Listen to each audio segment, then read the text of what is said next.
Alrighty then. Hello everybody. We're back. It's Sunday again for more Crabby D&D. I am here with Sudz. Hello. No Harlan, unfortunately, this week. He has been accosted by his family. And, he forgot his laptop charger, so he's without power at the moment. Sam is here. He's just sat around designing dungeons, being an evil dungeon master Lies and slander for his other party. Simon? I'm here and alive. Jamie? Hi. And Infernal. Hello. Alright. So, we've got mostly everybody today. Obviously, we're missing 1/2, in a way. Thank you to Sasha for all the artwork for the various tiles and other bits of artwork that have been done for all across this channel. Thank you to Tabletop Audio for providing the free sound, music, and other bits that you will otherwise listen to throughout the session today.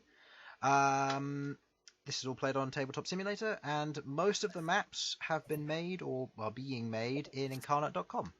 So go and check all those things out respectively. Don't think there's anything else to say. So let us begin. Last session, our party of adventurers. Elsyan, Queglod, Sasha, Malcom, Bern, and Rook. With Elsyan's soul otherwise trapped within Queglod's lantern, the party continued on from their previous junction that they had taken. After heading into the dungeon itself of the Crystal Cavern and losing Elsyan to a disintegration, the party did what they could to try and overcome such a problem. Sasha, otherwise praying to her deity Turan, the draconic deity of lava and creation, she gifted upon Sasha a method of true resurrection, one that would cost her, both in her vitality and in coin. With such a spell being prepared to be used, the party understood what their next goals should be. With a debrief going less than ideally from the party's standpoint, the party went and amended some of the mistakes made in the previous debrief, but they had to face some of the challenges they didn't want to face now. And so, as a result, the general was preparing a letter for them to take to Origan the next day. As the party went about doing various bits and pieces, Rook and Sasha otherwise adventuring into the mine, accompanying a scouting party, Malcom preparing food for the next day, Queglod doing a little bit of reading in and exploring, I believe it was. I was also checking on the enchanting stuff. Yes. Elsyan getting back to his studies, and Bern, what were you doing again? Oh yes, you teleported back to Adamanthia, proceeding to get in contact with your higher-ups before making your way back here with the rest of the party. With the day travelling by, the party woke up the next morning knowing what was ahead of them. They waited around and accompanied everybody at the feast as they sat down with all the other soldiers, cheering and praising the party in their endeavours, the Dawn Seekers. As they received their glory and otherwise their tribute in the form of food and a well-earned meal and drink, the party prepared to move on.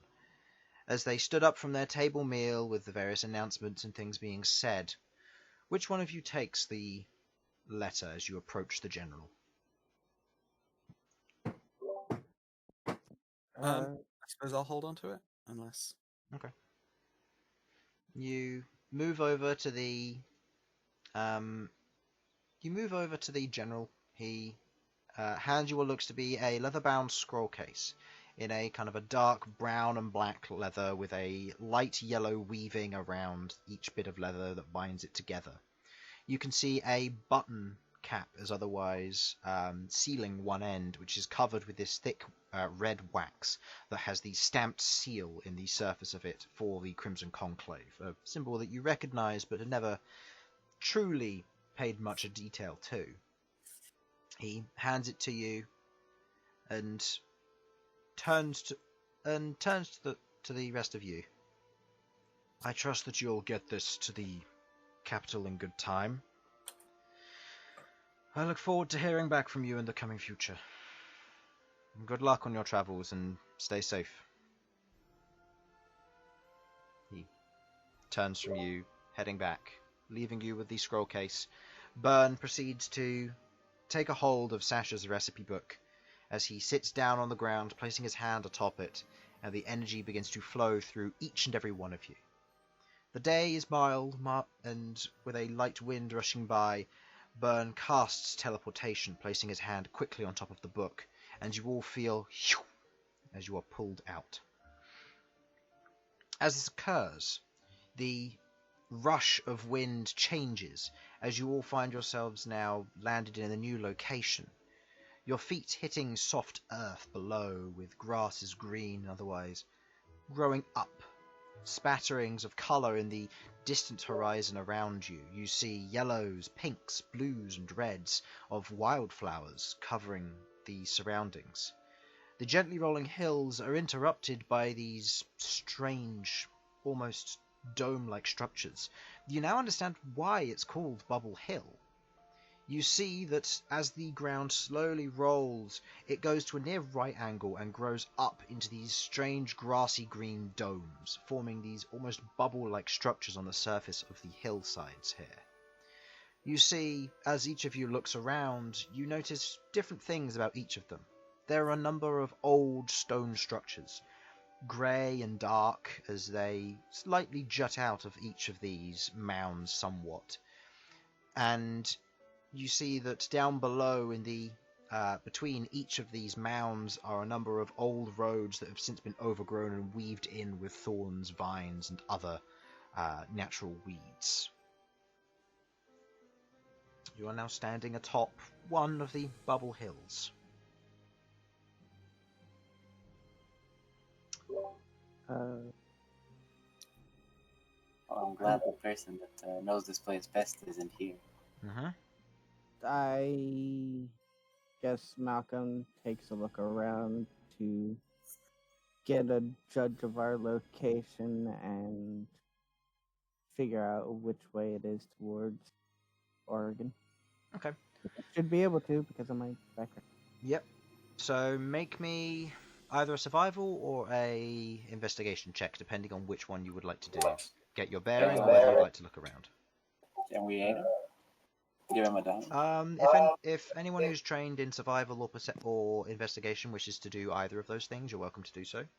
I can help. Survival. I've got survival. Okay. So in which case, survival advantage will go to Malcolm. And does anybody wish to perform an investigation that they're proficient in? Yeah, no, I'm not on this. 26. Okay.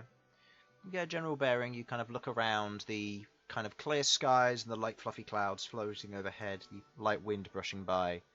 You look at each of these and you see what looks to be an old road leading off to a almost northeasterly direction.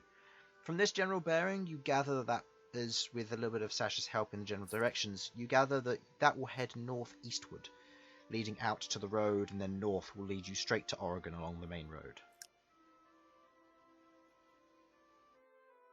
Was anyone proficient with investigation? I think Elsyan was the only one. I'm I am. proficient with investigation, so I can. Oh, If you want to, What? go ahead and roll. Apparently. It's up to you. Yeah, sure. Okay. 17. Looking around, you can see that there are a number of bits which stick out across the landscape here. Obviously, the bubble-shaped hills are rather strange, and the old structures do catch your attention. And Sasha points them out as being each of the buildings and begins to list off various family members' homes and kind of the flooding of memories coming back to Sasha. Before, as you're looking around, you see something rather outstanding. You look down to the lower valley and you see what looks to be a number of wooden poles that have just been stuck in the ground. You see that next to some of them are a number of bunches of wildflowers, almost either woven into wreath shapes or just left in small bundles at the base of these poles.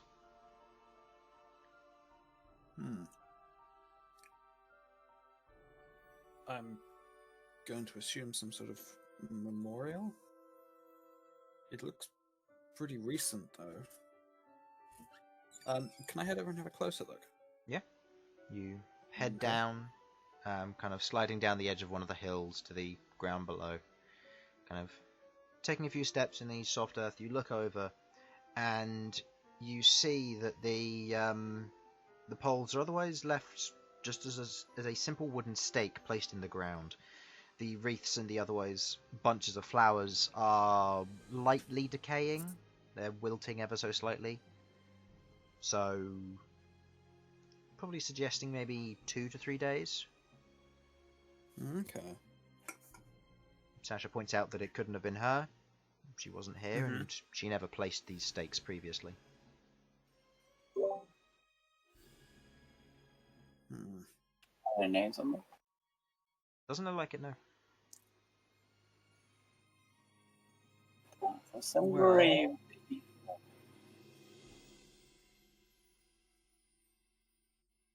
Well, we're going to beat the Raven no matter what, so we could take some time out and take a look around. I would feel bad in some senses doing it at the moment, given that you're kind of out of sorts at the moment, Sasha. She looks at you and just says, "Oh no, I'm sure we'll get to come back here later. I'll find out who placed these. Doesn't look like they're anywhere around here, anyway."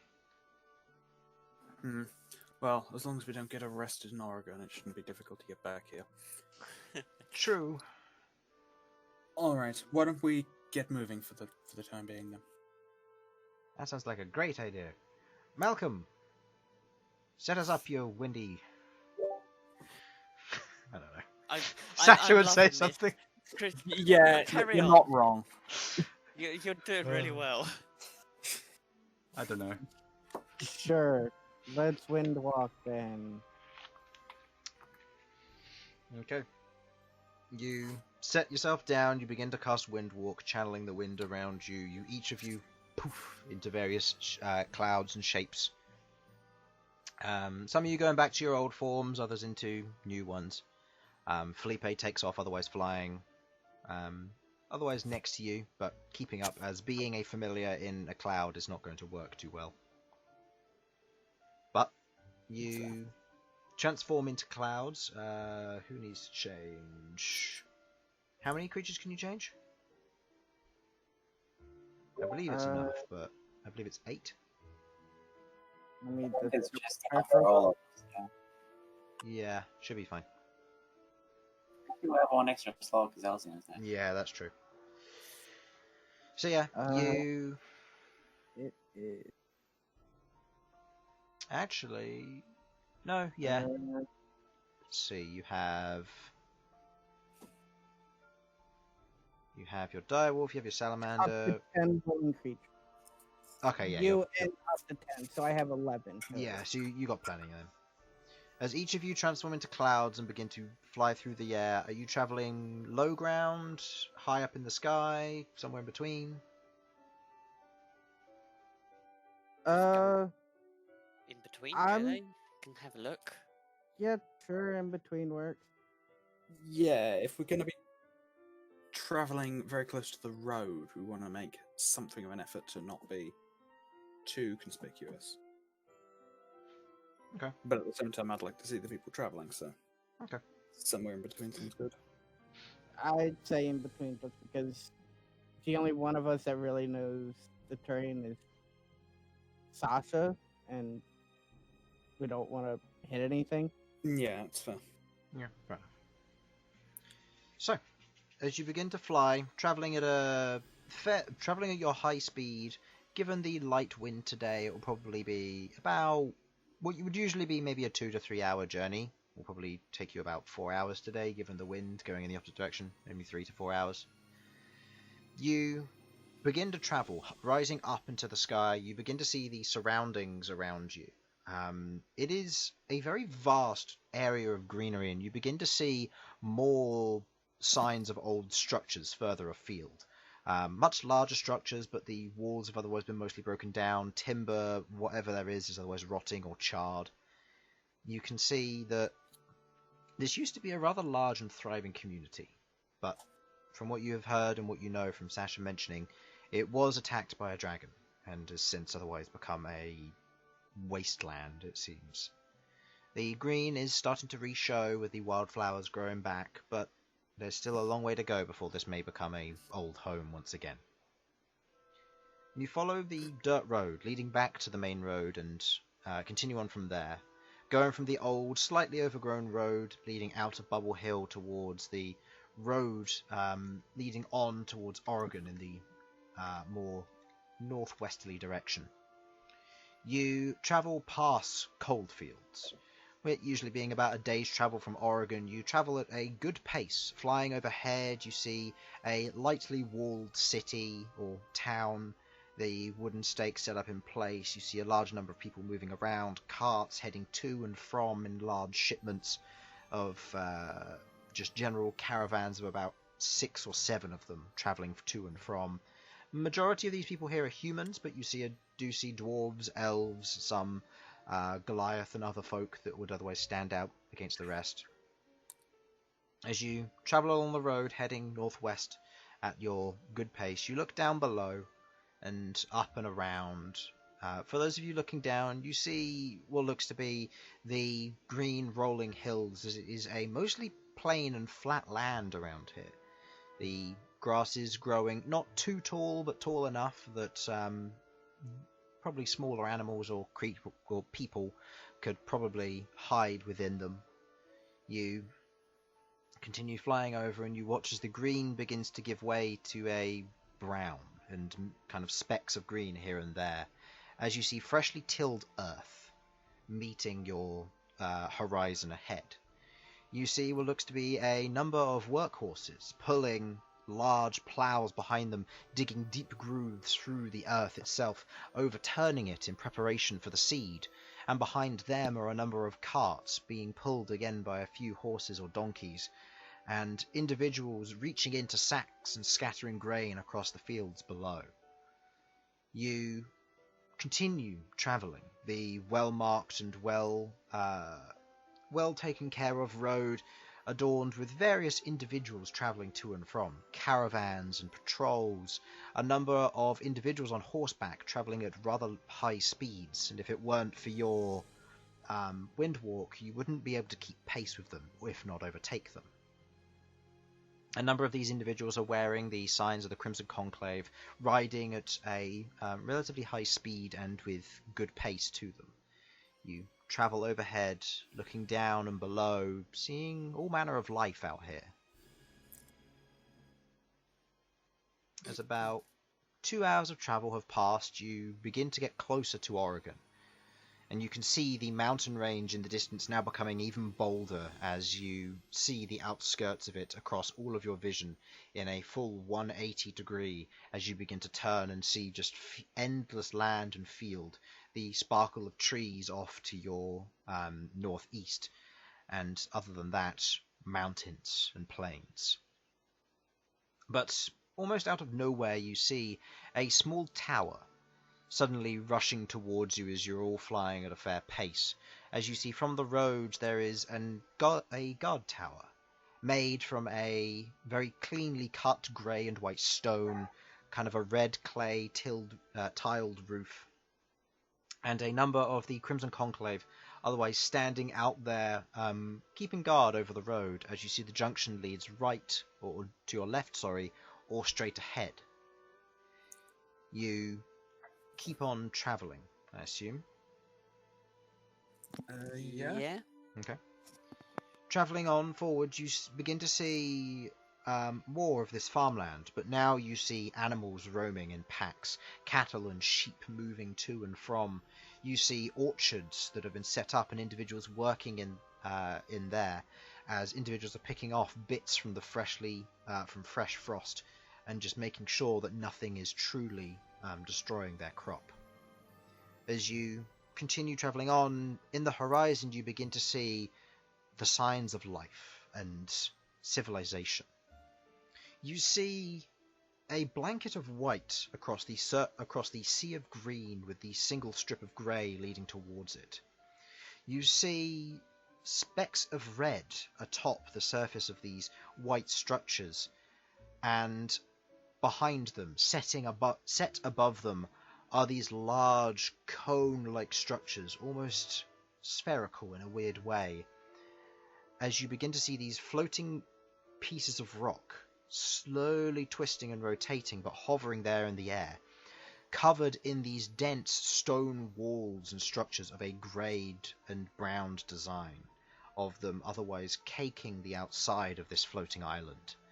You see another, and then another, as well as a number of airships floating around and moving, most of them docked, but few of them flying off, heading in various directions out from this area. You begin to get closer, and the city begins to be more unified, not just a white speck and blur on the distance, but more detailed. You see an outer wall surrounded with housing, smaller housing than what seems to be on the inside, but you see a number of buildings made with the same grey and white cut stone, with bits of wood otherwise leading up, and that signature red tiling covering across the surface of its top. You see beyond the walls, and you see a number of the structures made from purely cut stone in this lower city area. You see a lot of different districts beginning to pop up across the board, openings and channels leading through, accompanied and swarmed by people and carts. You see beyond that, back towards the mountain's edge, a ledge leading up, adorned with a thick rim of stone wall leading round and connecting to the mountain behind. The large pieces of floating rock otherwise stationed just above this. And atop this plateau are a number of more important buildings, it seems, as they are made purely from this stone and red clay tiling that covers the top of them. You see spires and structures, very dense and rather large buildings set in place that are otherwise coating the entire of this upper layer. A number of them themselves have walls connecting to and from, creating their own little rings and fortifications, with more spires rising up in between. But at the back of this, a large fortress sits stationary. The gesture of it makes it look like it dwarfs the rest of the city. Where the rest of the city is well defended and well armed, this city is massive. Compared to any city you've seen thus far, this dwarfs Adamanthia and Goladon. This is Origan. You begin to get close to the edge of the city now, seeing the smaller buildings coming into better focus, and the people below getting larger as you begin to draw closer to them. What do you do?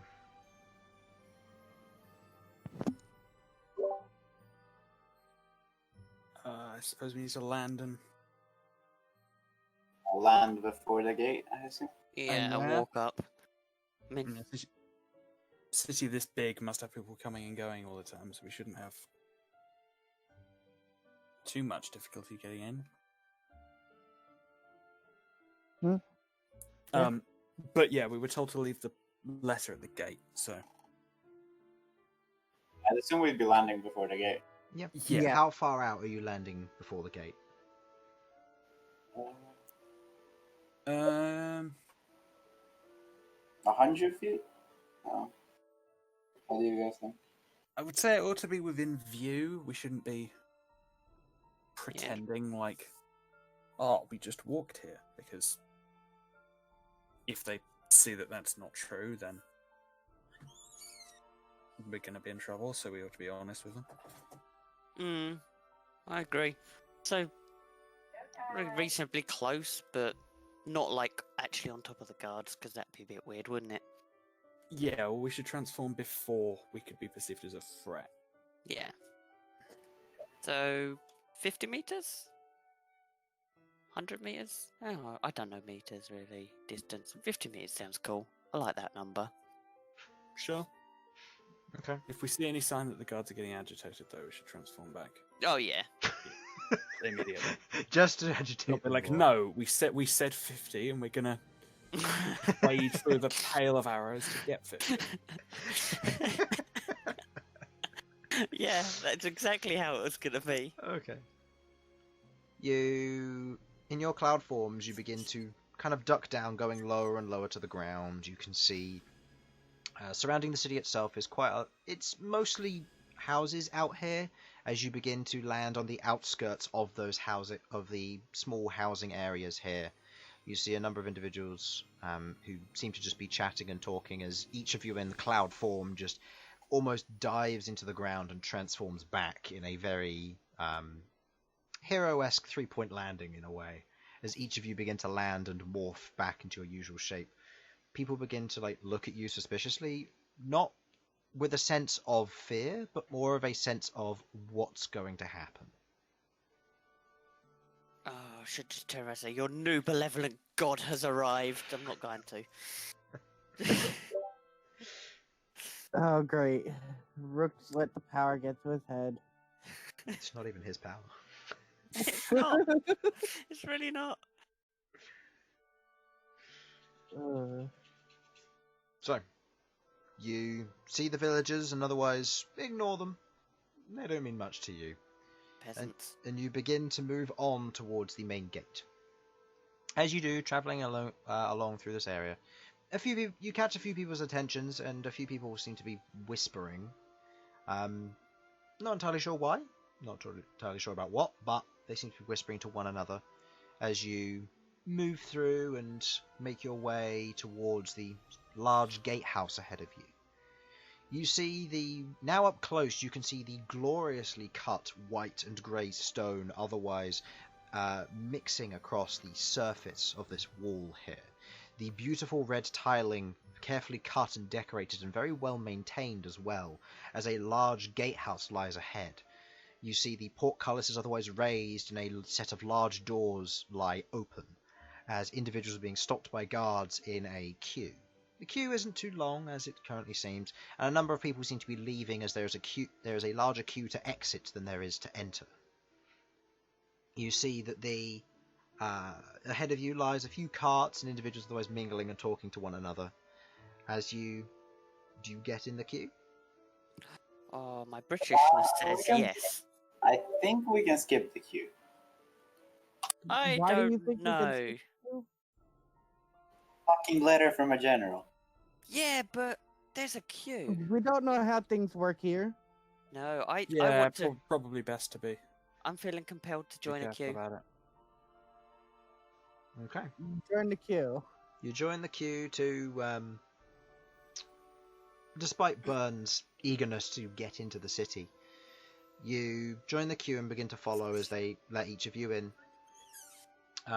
Looking up and around, you can see there are a number of arrow holes where individuals will be able to shoot out of, or arrow slits, I should say, where individuals are able to shoot out as there seems to be a fairly well-guarded gate. During the day, it's hard to tell given how many might be hidden inside the wall itself, but on the edge of the wall and on the ground itself, you probably count about 26 soldiers, along with two individuals who look to be of a higher rank, who are overseeing it all. One on top of the gate and another on the ground, otherwise keeping an eye on the troops and the people heading in and out. As you get closer to the gate, one of the soldiers begins to approach you and just moves up and goes, "Hail! What brings you to Origan?" Business, I'm afraid. We're here to deliver a letter. Oh, okay. Anything of imperial importance? Yes, I'm afraid. What was his name? Oh, hang on, bear with me. Give me a second. Why do I Hang never on. write names down? It's a bad thing. Why have I got? What the hell have I wrote there? That's Ambergrin. Hang on, it's in one of my books. I've got it somewhere. I remember writing it down and thinking, "Oh, that could be important one day."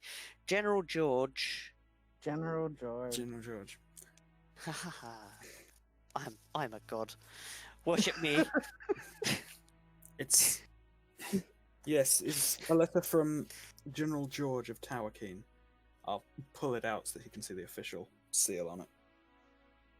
He reaches out and takes the scroll case from you, takes a look at it.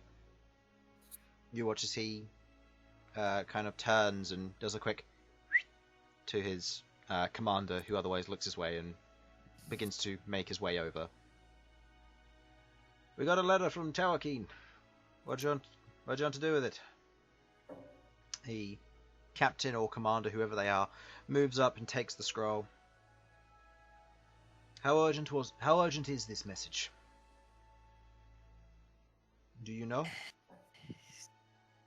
Well, the city hasn't collapsed. Well, Outpost hasn't collapsed. That's there good. was- I would imagine that a letter of that importance wouldn't have come here by courier. But No. guarded courier is certainly something, so how urgent are we talking? Why? Well, Did we have an somewhat. idea? There was an attack from inside the gate.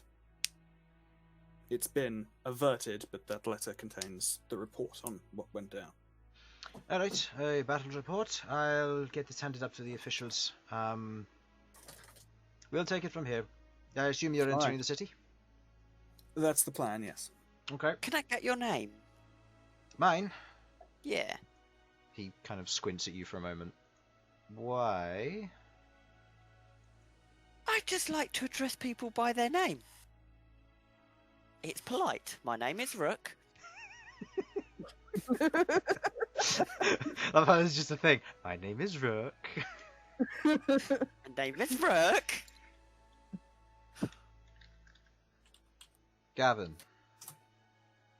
I'm the captain of the gate here. Well, one of. Nice to meet you, Gavin. We'll get this passed off up to the officials. If you're wanting to get in, please just continue walking on. You're allowed in. Currently we're dealing with some individuals who have some unaccounted for wares on their cart. Oh, nice. Well, I hope this resolves gets done quickly and you have a nice day, Gavin. You too? Who's... Oh. He kind of just gives you a strange look of like, what a strange individual. You are otherwise led through, allowed to walk past the carts. So you see there are about 3 of them, and you see what looks to be an elf otherwise arguing with the guards about how he didn't know something was there, That sounds like our elf. and is currently arguing with the guards as one of them is pulling out a set of manacles. As individual, it seems to be getting a little bit heated, but it's nothing to worry about. These individuals are more than capable of this, given that they are Crimson Conclave guards. Well, they're gonna be locked up. Rip them. Must just be an elf thing. Fighting with guards. Yeah, maybe. Perhaps. Okay. As you head inside, moving into the main city proper, you can see now that the buildings here are grand, vast. 2 stories at the very least for all buildings in this area. You see the walls stand about 20 foot high, tiered in various locations, with what looks to be towers that rise up, armed with large ballistae pointing outwards. And you can see further on in the city a number of other towers and outposts, ones which didn't stand out against the rest of the city before, but now you can see them in detail. There are a number of kind of strange outposts cropped up throughout the city itself. You see that it is busy, people moving to and from at a regular pace, with carts being pulled along by beasts of burden, and people leading them on as they begin to travel through the general mischief and traffic round the town itself. You see regular patrols of the Crimson Conclave as they move around in their bright silver and steel armor with the red bands to mark their rank. As they move around heavily armed, most of the guards that you see in other towns wear basic chainmail with a bit of adornment from a pauldron marked with a single strip of red cloth to mark their rank, and higher ups having more than that. these individuals, you see a lot of the guards around here of the lower rank are all at the very least armed with splint mail. This is looking around at this place, along with the people that address it as well, a lot of the people are really wealthy here. The guards included. Having higher ranking armor for usually would be scarce and just for the most important members of a guard. To have a number of them wearing splint or even plate is rather radical. I guess they are guarding the capital. So, Even then, though. Do you reckon we should have told Gavin where we were planning on staying? Or find out where we could stay, in case they needed us? They'll figure it out. And we have no idea where we're staying. We know no names here. No, should have asked him that. We should just asked him everything. just Including ask us. Gavin everything. Yes. Ask Gavin. Can we send Gavin a send-in? There's just be a voice in his head now. Hi, Gavin. So I say that we don't leave decisions at the Rook, because Rook is going to get us all murdered. Or executed, whichever one you prefer to have as the word. Okay, no, I'm not really gonna do that. Looks at Sasha. Shh. But it's okay. Should we ask someone where we could stay? Where there's some inns, pubs, whatever you want to call them. Taverns. No. Places. Staying. I'm gonna shut up. Queglod can talk from now on. A tavern is what you're looking for, and well, what time of day is it? Given the time that you arrived, you had the meal around noon, took about an hour to eat it, and have otherwise teleported and travelled here over the course of maybe 3.5 hours. So probably looking at about 4:30 p.m.-ish. Well, we do have some time to look around for ourselves if we want to.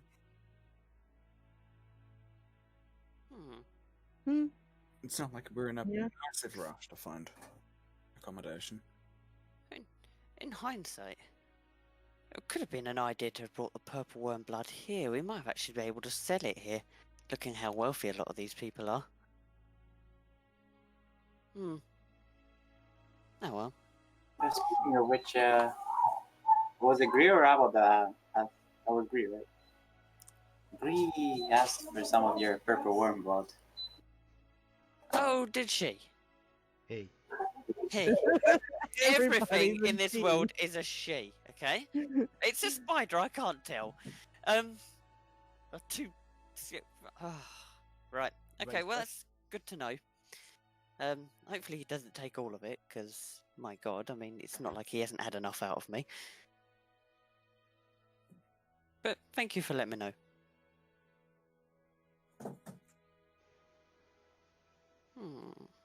Okay. So, does anyone have anything in particular they want to do? Yes, but it requires going back out. That requires going to a different plane. Might I ask? Let's go to the ether. Don't think the Emperor will be able to reach us in the ether.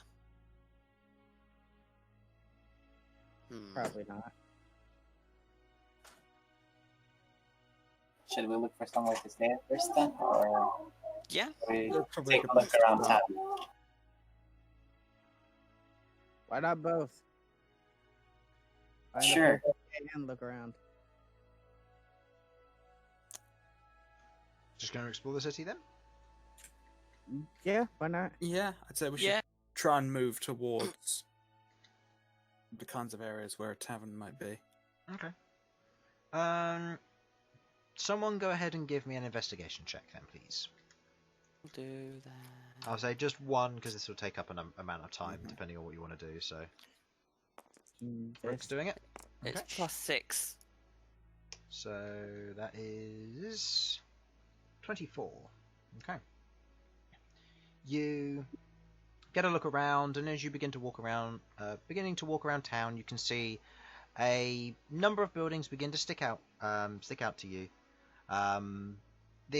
Which way do you want to head? As you kind of enter the city, there's an immediate crossroads leading straight forward, left, and right. Straight forward, you can see that the road continues leading on further and deeper into the city before it hits a large staircase leading up to that second plateau.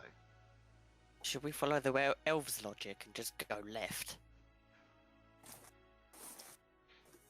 We Or can give it go a go. up. All right. I don't think we want to go to the higher levels just yet. Okay. So left it is. Okay. You begin to make your way left, leading round. Okay. As you travel through, you see a large number of individuals just going about daily life. There aren't people traveling to and from shops here. It doesn't seem to be that busy in terms of commerce. But as you continue traveling on, you watch as it gets denser and denser as people continue to travel back and forth. A number of individuals look like they are otherwise soot-covered, with kind of caked layers of ash and dust covering their face and their chins. You see quite a large number of them are human, dwarf, or dragonborn as you proceed to travel through the city. You look and you see the large structures of the houses on either side. Some of them would be having a few more like small potted gardens in the front.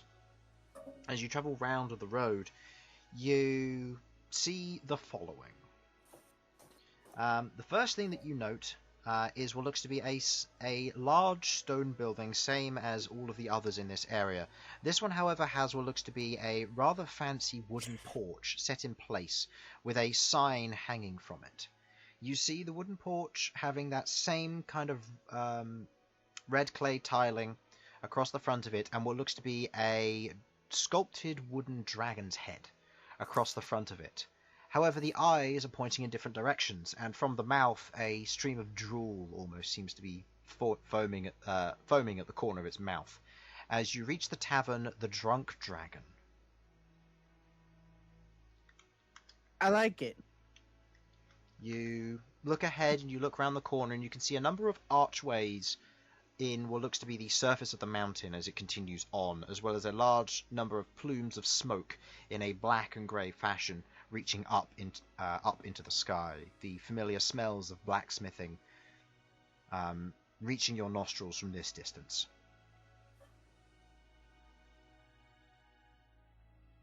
I like this tavern. We should stay here.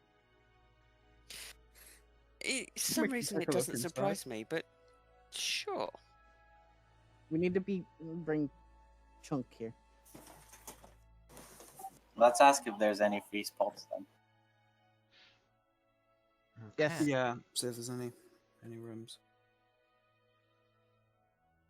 Okay. We also need to find the stables for your pets or your mounts.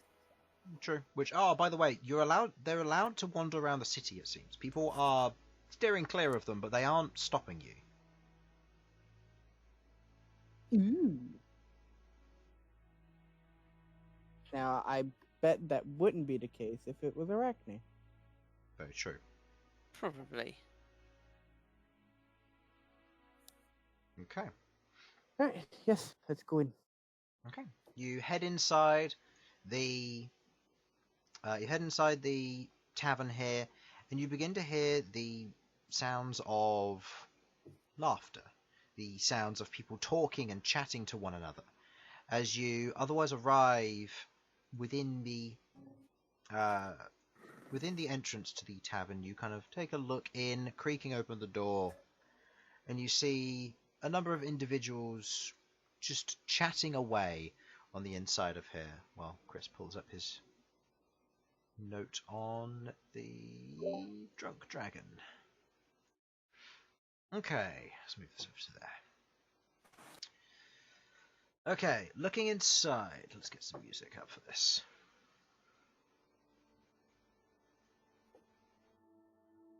Is that working? Yep, it is. Mm-hmm. As you step inside the inn itself, you see the stone walls and floor of this area are very well made, well cut, and well taken care of. You see inside are a number of well-made but sturdy wooden tables and chairs scattered throughout the area here. It is a large tavern. You can see that there seem to be a few crowds otherwise sat at the various tables here, otherwise talking to one another. And as you kind of look in, you see a few things which kind of catch you off guard. The first thing you see is what looks to be a rather thin humanoid, relatively old, moving around and otherwise passing drinks out to various individuals.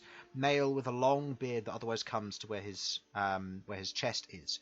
He wears a sleeveless top that otherwise goes over over his shoulders, and he wanders around in very scraggly shorts as he just wanders around in a very lanky fashion, probably standing about 7 foot tall, as he wanders around handing out these drinks and reaching over people's heads, grabbing plates and other bits from them.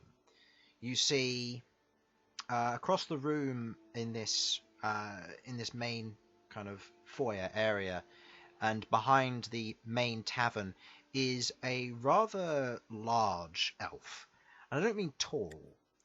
You see that she is fairly overweight, and seeing an elf like this is strange. It catches you off guard, as most of you think she's human at first. But the tallness and the general features and her elegance are muffled out, as she otherwise stands there talking to various individuals at the table or at the bar in front of her, handing out drinks and chatting with them about various matters. You see to one side and behind her is a very elegant glass case filled with what looks to be small round coins and almost baubles or paperweights. She wears what looks to be a fairly standard but very well kept gown as she looks over and talks to the various patrons. You make your way inside, kind of pushing a light path to into this place. What do you intend to do? Alright, Queggles. The most competent person in the party. Right, let's see if there's any rooms, first of all. Okay. Who was by the bar? Was that the... That was the elf. Cool. Okay, I suppose I will head on over. As you head over, the lanky human, as he otherwise moves past, he just steps over you. Oh, sorry there. Oh, can I help you? She's busy at the moment. We're trying to see if you have any rooms here. Yes, I'm sure we do. How many are you looking for? Your full party? And kind of looks past, seeing the animals just standing at the doorway. With Sasha standing with them. I assume you're not looking for a place to store the animals, are you? If you have one, that would be convenient. If not, we can find the stables elsewhere. We don't. There's a stables outside the city. I believe it's called the Post Master or something like that. You can store your horses or your beasts of burden there, as well as any carts and goods. You can order for them to be watched or otherwise. So if you're just laying your animals out there, you should be able to get their attention.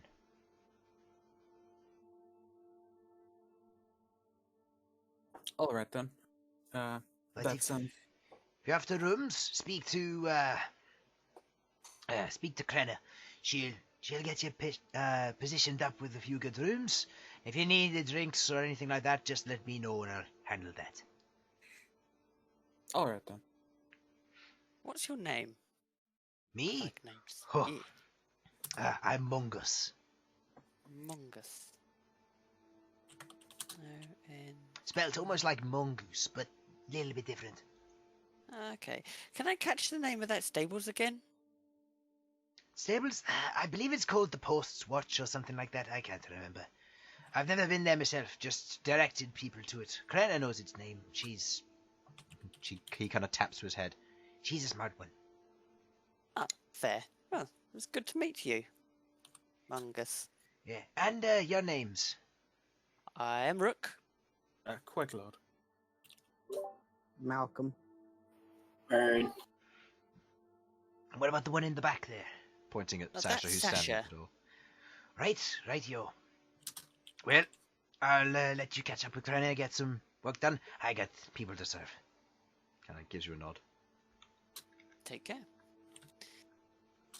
Host's watch. Stables. Excellent. I am making sure I write all notes of this place. Yep, that's fine. Okay. Gavin. I'm going to highlight Gavin. I really like. I have a thing for Gavin now. I Oh, see you chasing after him with a highlighter. yes, just a giant highlighter as well. Come here, Gavin, being pinned down by the Crimson Conclave. But Gavin! No! Oh, man. That's how the party gets TPK'd and arrested. Rook creepy stalking Gavin. Oh goodness, what are we gonna tell his wife? He got arrested for chasing a guard. It's alright, I'll tell her his name was Gavin, and she'll be like, oh, that's fine. Hey, my Chasing dog. a man another throughout one, the huh? city. She's like, this is why we don't live in the city. Because He will chase men. he will. Oh, Particularly man. Captain Gavin's of the guard. Of the gate. That's what he's named as in my thing now. Captain Gavin of the gate. Alright, I'll update his name in here then. With 3 exclamation marks. Captain Gavin of the Gate. There we go. He's got his proper title now. Nice. He's never going to be allowed to be promoted. It's how it's going to be for the rest of his life. Oh, you've subjected a man to a dead-end job. Yep. Monster. Yeah, I am. Hey, you know what you can do? Campaign one shot. Post level 20, you've got to make sure that Captain Gavin doesn't get a promotion. Oh my god. You would drive I'm a in man on to that. insanity again. But you also got to make sure he doesn't get fired, because if he does, he's no longer a captain.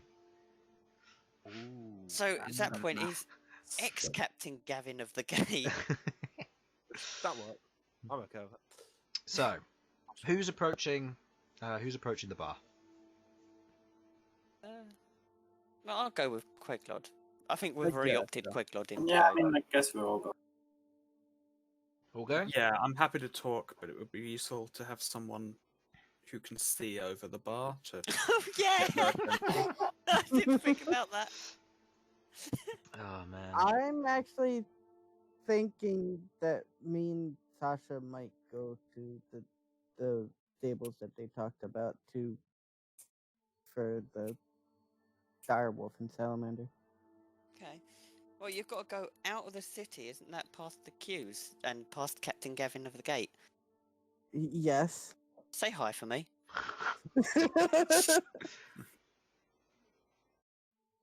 Okay.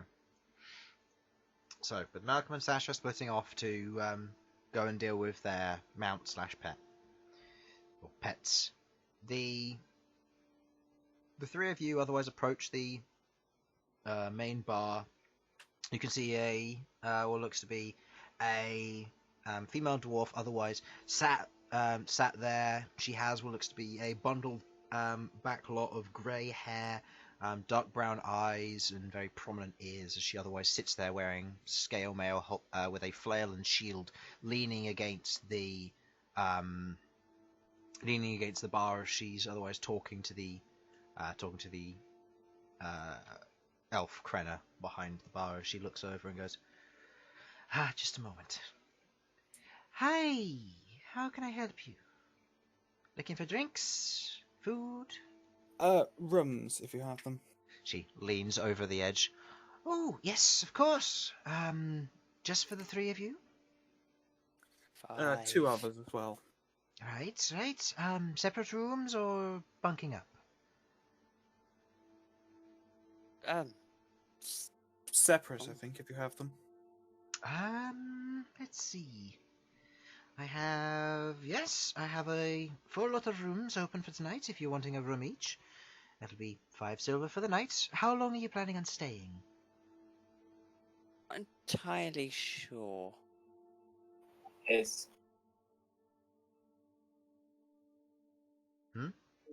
3 days? 3 to 4 days was what you were told by the general. Okay. Could we get them for 4 days then? Yes, that's fine. And So it'll be then- 2 gold a person, so 10 gold if you please. Okay.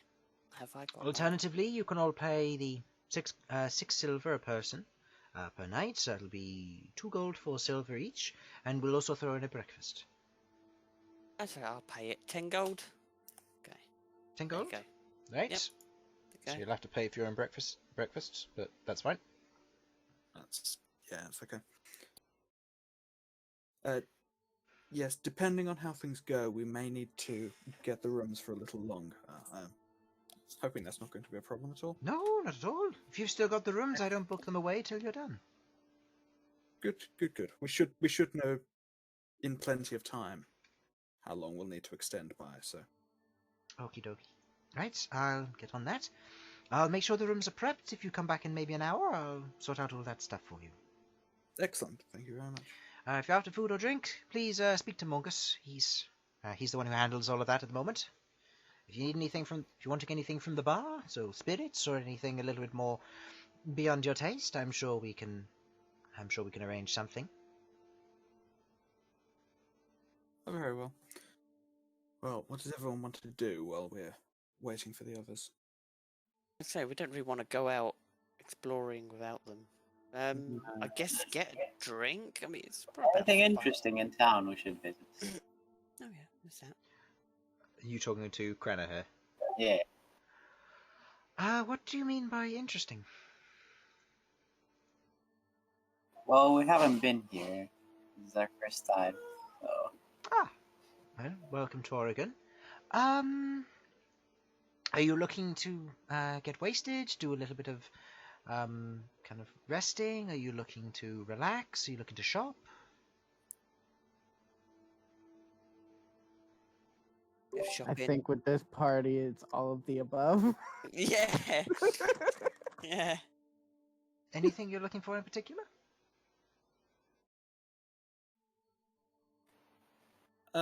Shopping is probably going to be the most Shopping? pressing matter. Well, if you're after that, you'll probably want to head to the Ivory Windows. They're on the eastern side of town. You'll find most of the commerce there. If you're looking for more high-end stuff, given you're very well-equipped adventurers by the looks of things, you're going to want to head up to the upper city. You'll want to head close to Steamwaker's librarian. There you'll see various things, and you'll meet with various other areas that might interest you, depending on what you're trying to do. And the Ivory Windows is to the east of the city. Yes. Right. Yes, if you follow the road out of here, back to the crossroads, and keep curving round the edge of the city, you'll eventually meet it. Okay. Excellent. Thank you.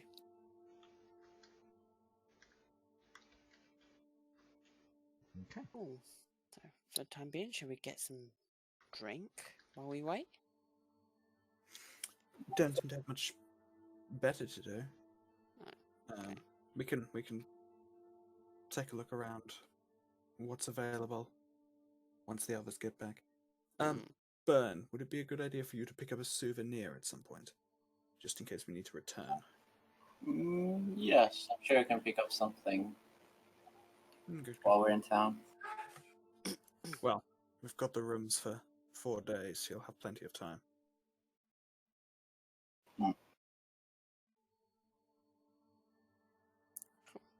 Excellent.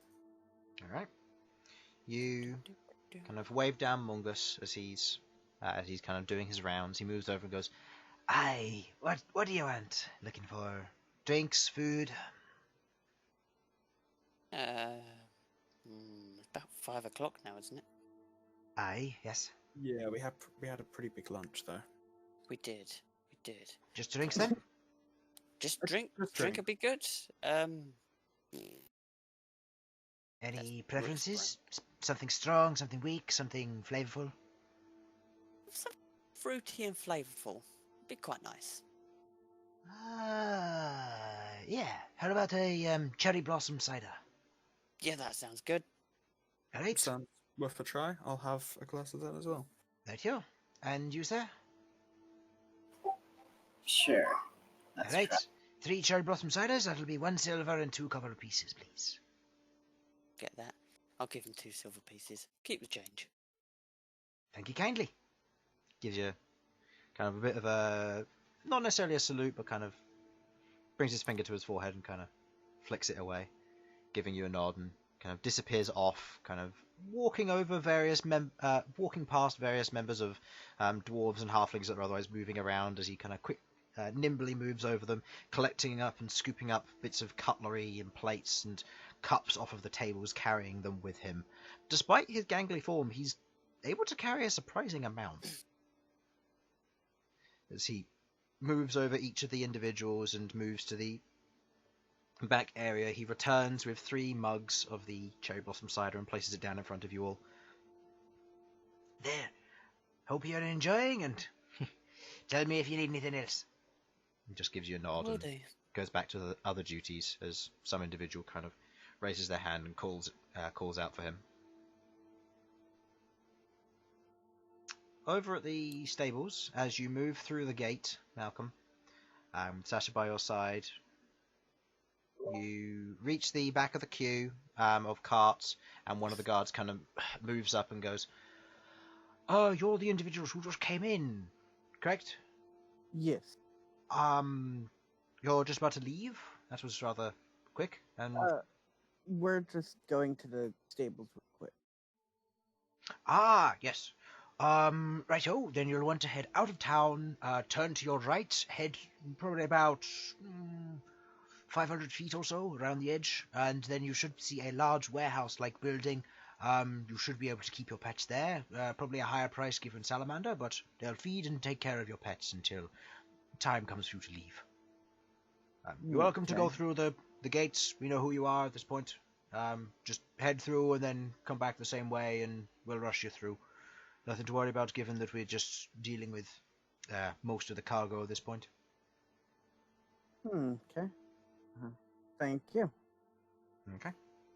You travel out through the gate. Do you say anything to Gavin? I'll say it on the way back. You travel out, and as you walk along the ledge, you begin to see what looks to be a large warehouse-like building. With a stone rim around the base of it and a number of kind of stone pillars that make up its structure. You see wooden beams otherwise interlocking and sticking out slightly from the edge, with the same kind of heavy clay tile roof across the top of it. And what looks to be a sign across the top, but not a hanging sign, just a flat sign across the archway from the front of it, with what looks to be an individual taking a car inwards. As you see the Traveller's Watch.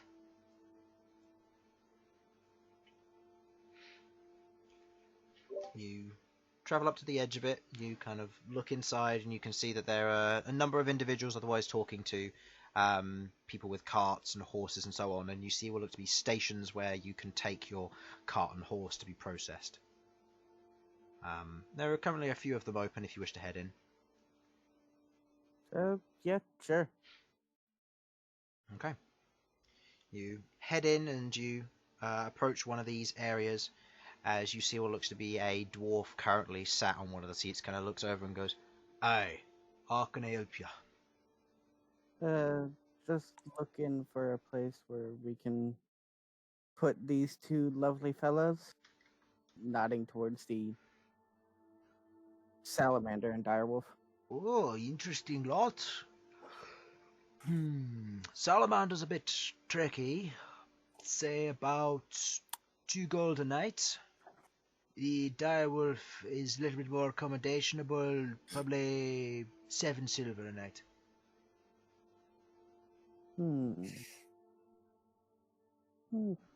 Okay. If you're looking for them to get scrubbed and cleaned as well, that'll be an extra gold on top. I look at those 2, and I'm just trying to read if they would enjoy that or not. Direwolf, maybe. They direwolves react very differently depending on the bath and who's bathing them and that kind of thing. Seeing as it's a new direwolf, it might be a bit risky, but maybe.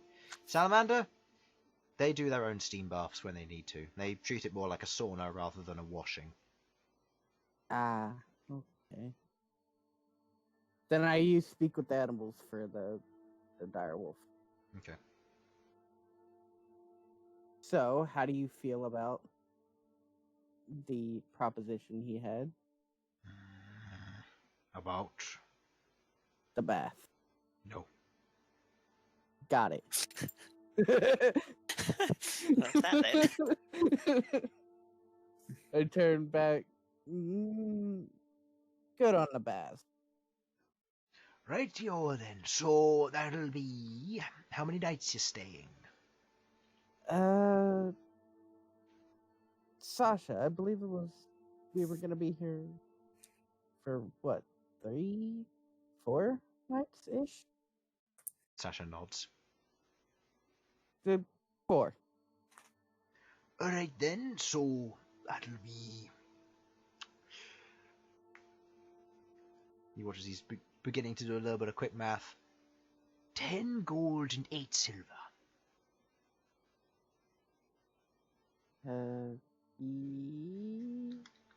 Yep. Wait, 1 platinum is 10 gold, right? Yes. I hand over 1 platinum, 8 silver. He takes it and he bites down on the platinum piece, gives it a little bit of a bend. Does the same with each of the silver pieces. Oh, great. All right. I said, oh, great, another one of them. Right, thank yous. We'll take good care of them. Make sure they're in the stables. He hands you what look to be 2 wooden tokens. Don't lose those, or the animals are ours. Into the bag of holding they go.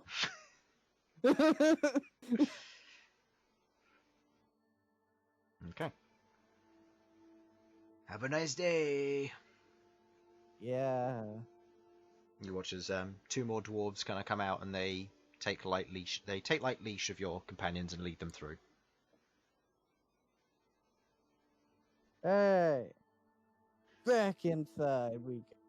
Heading back through the main gate, you travel past the guards. They know you are. They quickly kind of wave you through. I'd like to go through and just on the other side as I see Gavin be like, Rook says hi, Gavin. I don't know why. Yes. The captain kind of looks at you. Just he looks at you with a look of bewilderment, but then a moment of like, sure. Yes. And I'd like to just imagine Rook sitting there with his drink and just suddenly this really positive feeling overflows. It's like, Gavin has been mentioned. Yes. you arrive back at the tavern. You see your party otherwise drinking the cherry blossom cider. It's very nice. It has a very sweet flavour to it, kind of a lighter texture as ciders go. Still plenty of bubbles in, kind of gives you a little bit of the burps, but the flavour is very subtle and fruity mixed in. You rejoin the rest of your party, Malcom and Sasha. Hello. Oh, did your companions go all right? Yeah. Yeah, went alright. Good. Good. Did you see Gavin? Yes, I saw Gavin. Very good. Excellent. Oh, we found out some information. There are 2 good places for shopping or of interest. So, yeah, we can always check that out at some point. Yes, there's a fairly general market and then an area with some more specialized high-end wares in the upper level. Interesting. So, where would we like to go then?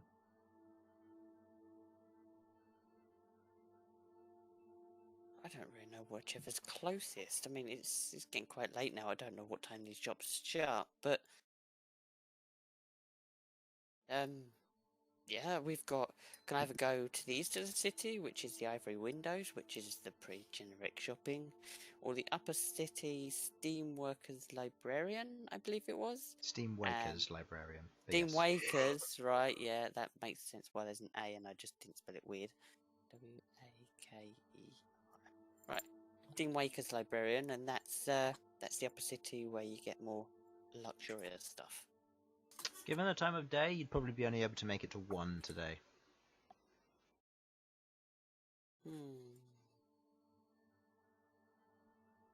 So what do you guys think?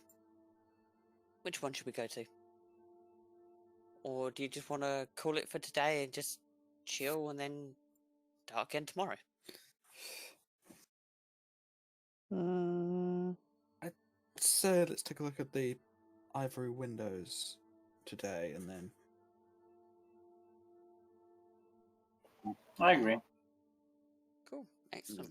I'm assuming we'll have most of the day tomorrow free. It'll take time for the letter to get into the right hands and then be read. And then for them to decide what they want to do about it. Yeah, well, let's head over there then. Okay. After about half an hour of sitting down, the party proceeds to move through, travelling round the edge of the city on the inside of the wall. You follow the road, making your way through the crowds and the bustling city at hand. As you reach the beginnings of what looks to be the Ivory Arches, as you approach, you can see the white stone kind of gives way to a more open area here. You begin to see bits of green as trees otherwise grow up from small plots of ground surrounding this area.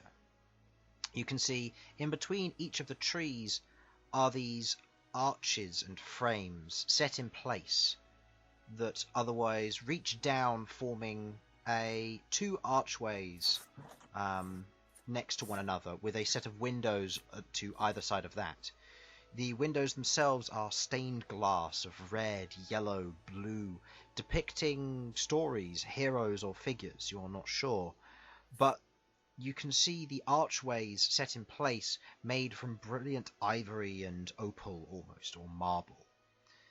The area around here is clean, well kept, and a number of individuals have what looks to be basic stalls set up and in place, carts selling fruit and veg, and wrapping around this central, or this circular plaza almost, with this ring of arches and windows, with a little bit of a light wooden canopy reaching up to the center before it opens back up into open air again. You see the outskirts of this area is lined with shops of all designs and manners. You can see tailors, you can see general stores, you can see grocers, you can see gardeners, you can see potters, florists, cobblers. You see an entire array of stores and shop fronts selling anything from toys to furniture to what look to be the makings of light weaponry and hunting gear, and all the way to basic clothing and repair kits for clothing or your wooden carts or anything similar. It is a mishmash of all manner of shops here, but it is a glorious thing to see. You can see a few of the carts are otherwise beginning to shut down, talking to the people who are there serving, and then they close up for the night, kind of dropping the canopies down and wheeling their carts away full of various goods. But you look around, you can see a large number of shops in this area.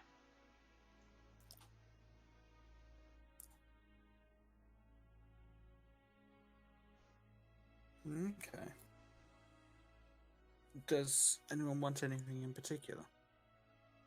Not really. Maybe we're taking a look so I can buy any something to teleport to. I would like to get a little trinket, a couple of little trinkets, like key rings or whatever they're called for little ones. Yeah. Okay. Would it be worth taking a look for anything for the tavern, maybe? And in particular, what? Anything for the tavern? Nothing particularly fancy, just decorations or cutlery or such things. Probably not a bad idea.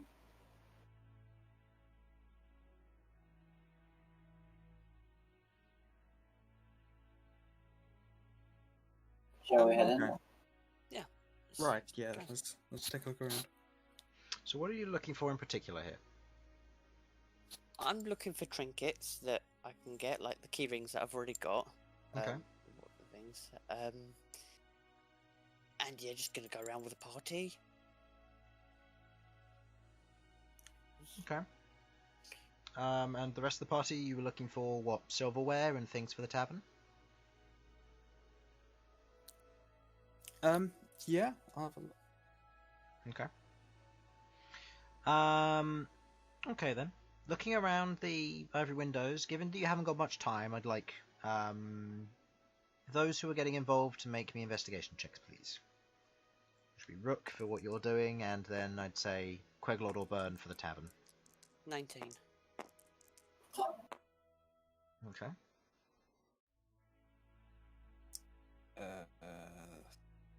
10.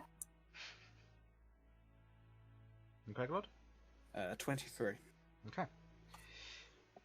So, Rook, as you're looking around for just general bits and pieces, looking for somewhere to buy trinkets, you come across what looks to be a unmarked shop. Doesn't seem to have a name, doesn't seem to have anything particular. If anything, it looks almost like a house, if it weren't for the windows at the front of the shop displaying various things about this area. You see a large number of what looks to be not necessarily jewellery per se, but bits and pieces hanging from threads. Kind of like a souvenir shop, in a way. But a large number of what seems to be in here is glasswork and metalwork. It's a rather strange shop, but it otherwise lies unmarked, but is present. The rest of you who are looking around, Queglod, you pick up on a carpenter shop called the Wild Woods Carpentry. You can see kind of nothing in particular that's on show per se, but you can see a number of things like rocking horses and chairs. Just from looking in through the window, you can see inside as a larger folk moves around and carries a few things to and from.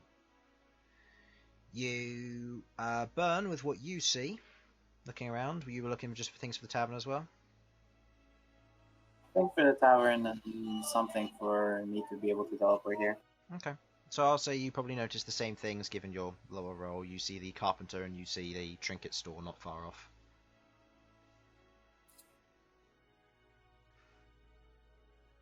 I'm interested in the ones, the like random souvenir shop. I'm curious about the unmarked shop. Yeah, guys, I found a shop. I don't mind. I'd like to go in there and grab something. Yeah, alright. I don't mind. Let's take a look around as well.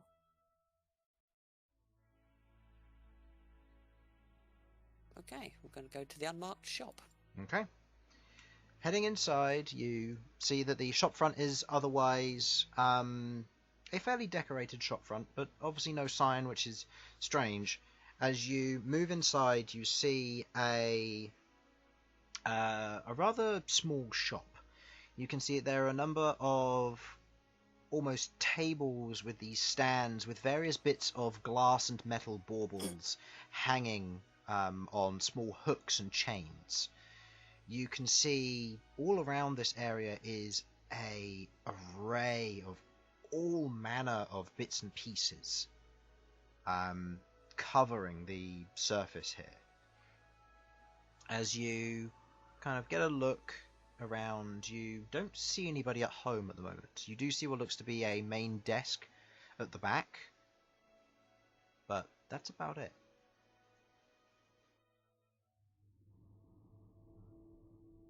Right.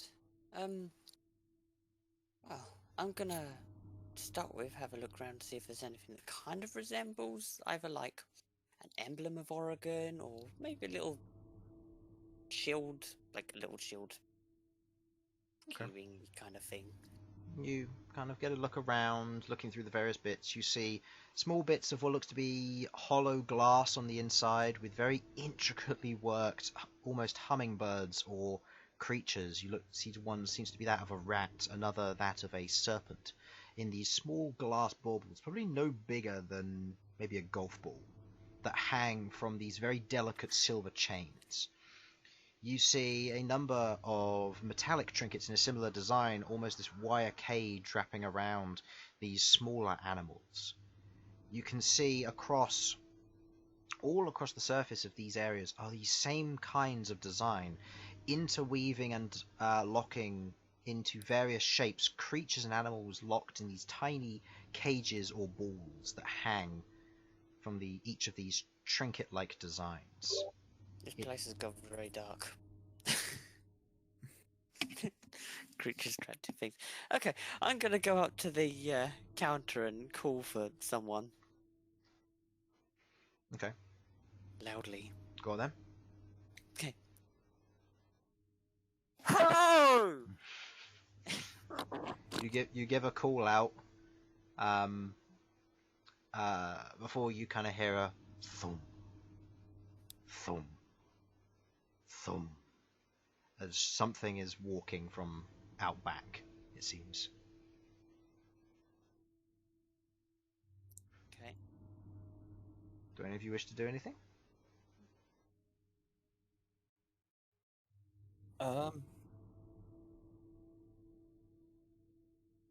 Wait for them to get here, I guess. Okay.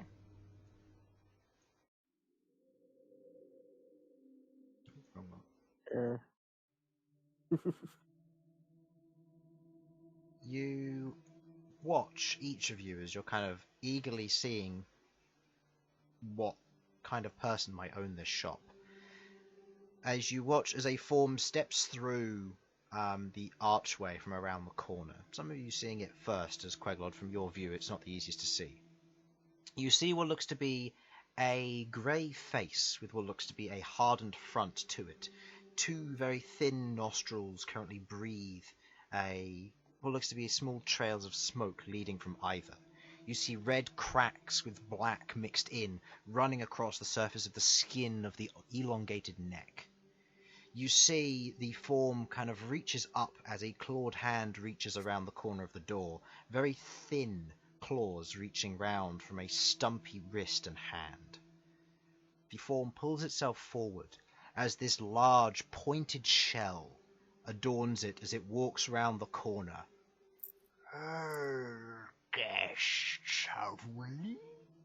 As a very elderly turtle of red, grey and black skin with almost pyramid-peaked turtle shell points rise from its back as it's covered in these tiny metallic cages with tiny animals inside hanging from every portion of its shell as it takes a step out towards each of you. You see milky white and black eyes adorn its face as it looks out across you. Interesting. How may I help you? Hi. I'm just start with just curious to what these baubles that you've got. I mean, they're very intricate. They're very well crafted. Then take a look. Each of them will contain an animal of the wild. Each one is unique. Once you take one, I replace it. Okay. It's probably gonna sound crazy, but what animals are native to Oregon? Or found relatively around the area? You watch as he squints into a very obvious thinking pose.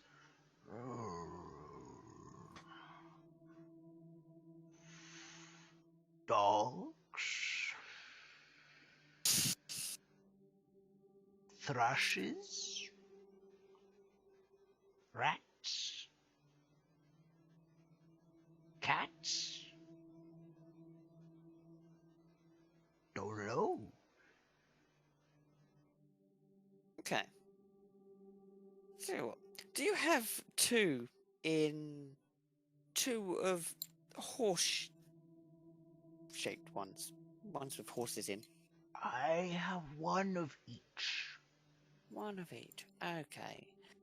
I'm gonna have siblings that are gonna fight. Okay, perfect. Alright, fine. Okay. Do you have a griffin? Yes, that I do have. Okay. Could I get a griffin and a horse one? How much are they? You Actually, watch as he runs a thick tongue across the surface of the beak mouth. oh, Jesus Christ. I'd say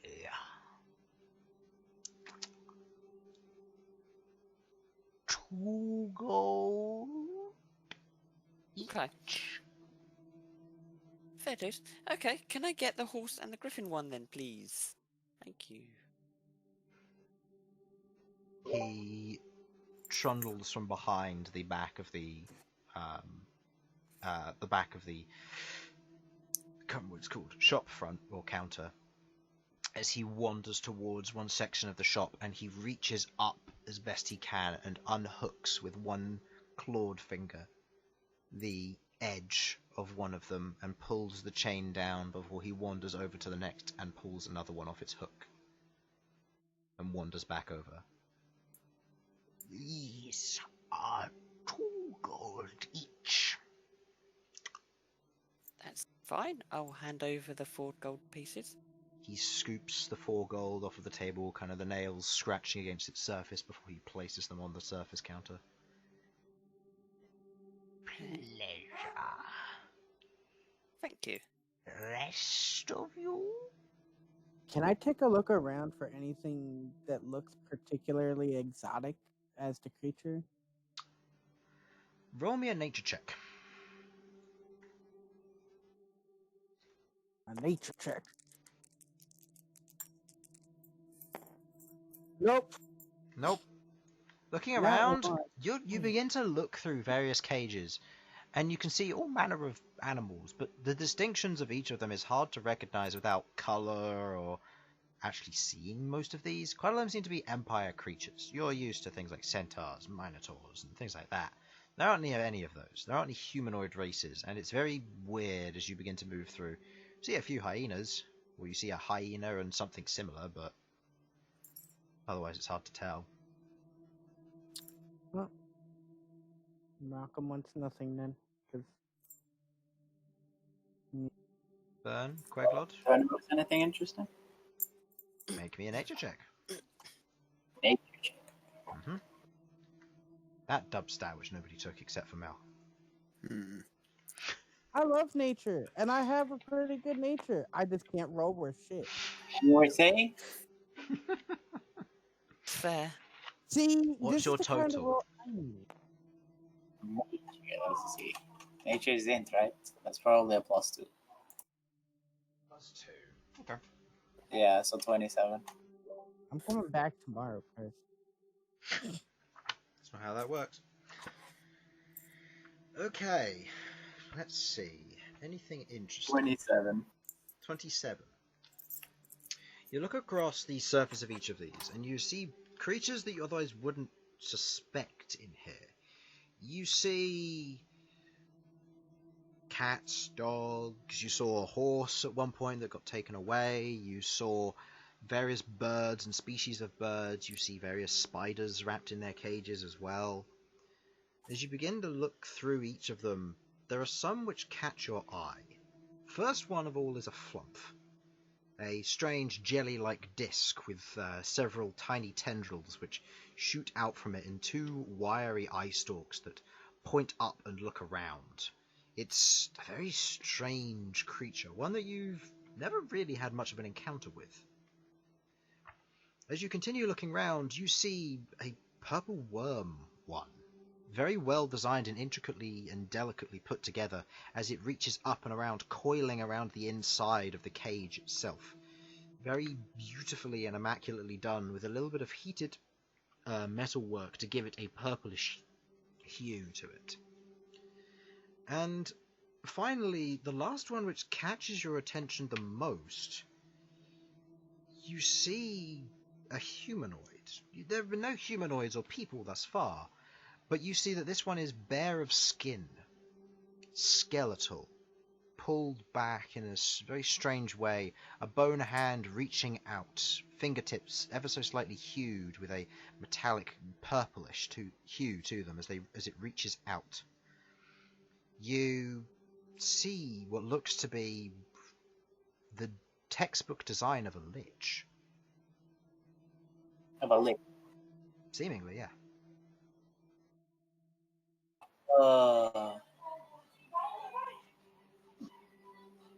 Interesting having this together with the rest of them. Which one is that? The lich. Ah, that one. Yes, that one is expensive. How much? 13 platinum. 13 or 30? 13, 1-3. Can I ask why so? Difficult to craft. Horses and griffins are popular. The lich less so. Never been bought before.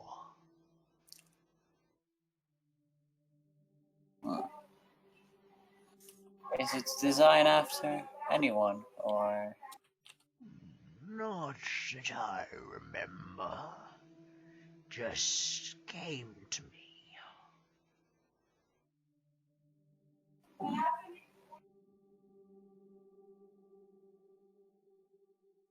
hate you, Chris. Why? I'm buying.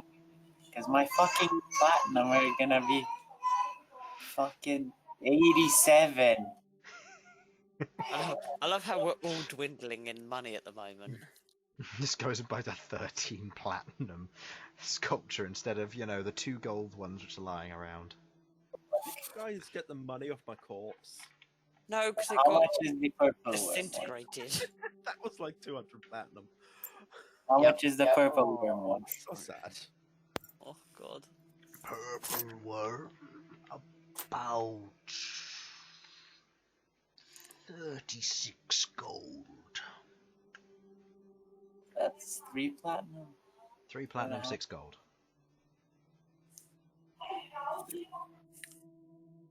You know what? Here's 20 platinum. I'll take both. He goes over, he unhooks both of them, takes the 20 platinum. Thank you kindly. May they serve you well.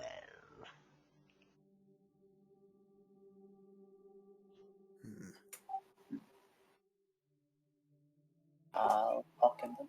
Okay. Queglod?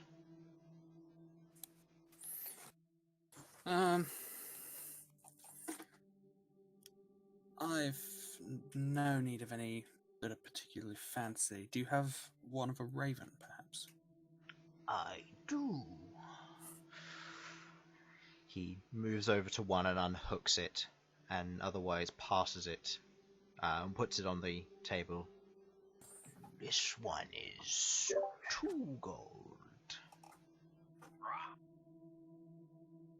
Alright, yes, I'll take that. Very well. Scoops the gold off and passes it to you. Guess I could ask. What are you looking for? Do you have anything dragon-esque? Plenty. Dragon or drake? Dragon. Big or small?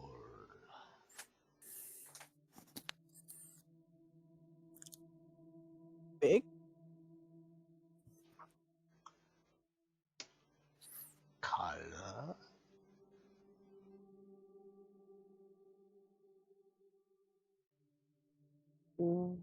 White. Yes. He moves over and kind of unhooks one again and moves over back to the counter. This one is 74 gold.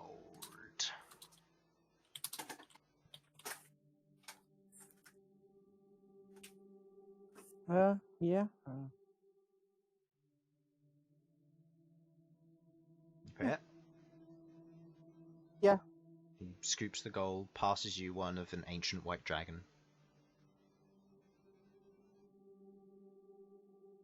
Just gives you a nod. Is that all?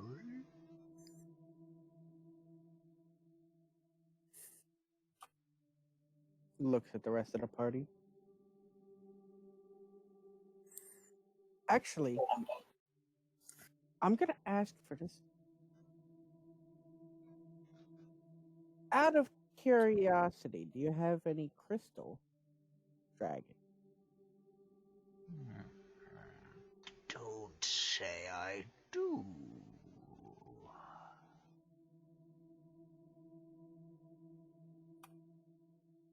Never seen one before.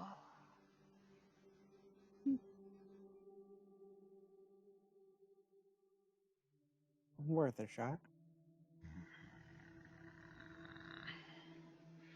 Anything else?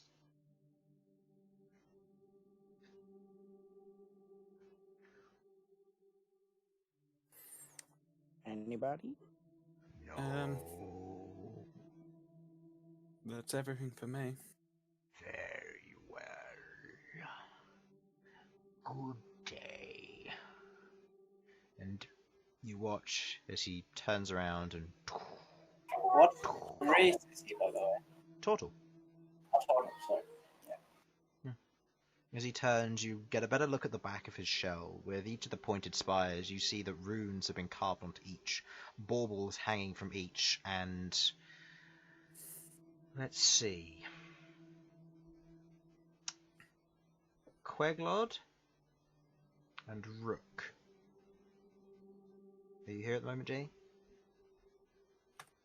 Okay. He said he needed to be right back, so he's obviously not here.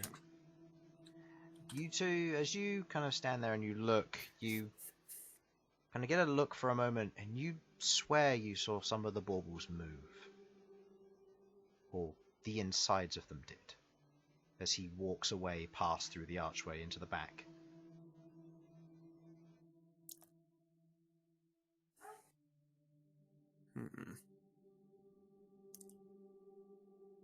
Very strange. What was the name of this shop again? Didn't have one. Okay. You Very never weird. asked. Oh, have we left already?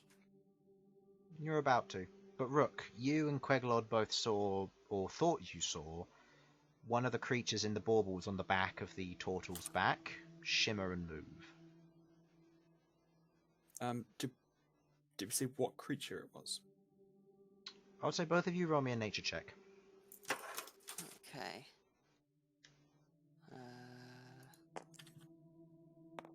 That is for me. What was it? Right, okay. Oh, no, hang on. That is 8 plus 10. 23. Oof. How much did you get, Rook? 10. 10. You don't know. You've never seen one of these before. Queglod, you know what this is. You've ridden one. It's a behir. As it shimmers and moves within, you swear you see it move and then become deathly still moments later.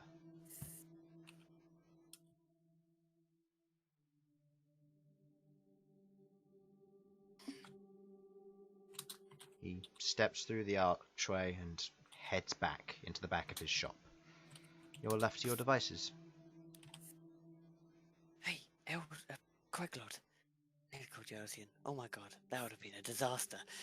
Queglod, is there any magic in this place? It's a point. Would I have this up at this point? If not, can I turn it You on? haven't specified you have it up at the moment, no. Yeah. Okay, I'll turn it up. I'll activate it now then. Okay.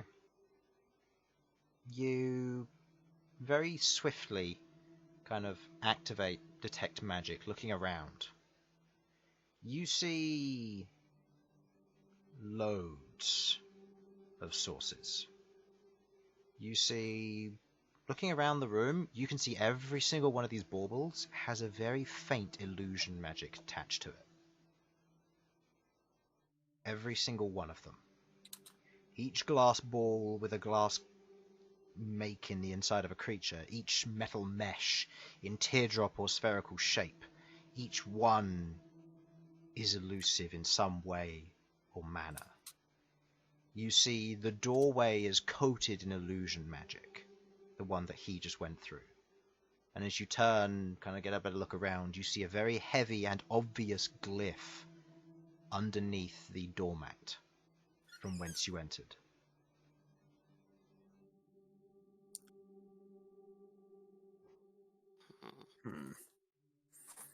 So none of the things we bought were magical.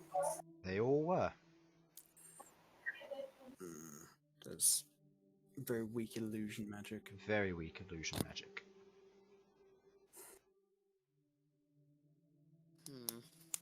Okay. It's difficult to say exactly how this is going to work. I'd need more time.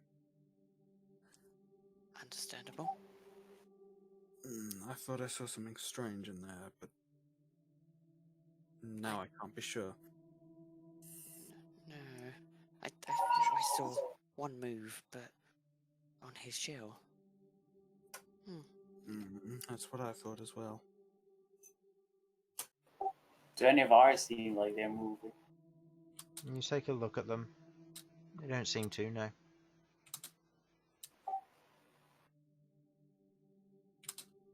Where's illusion magic be?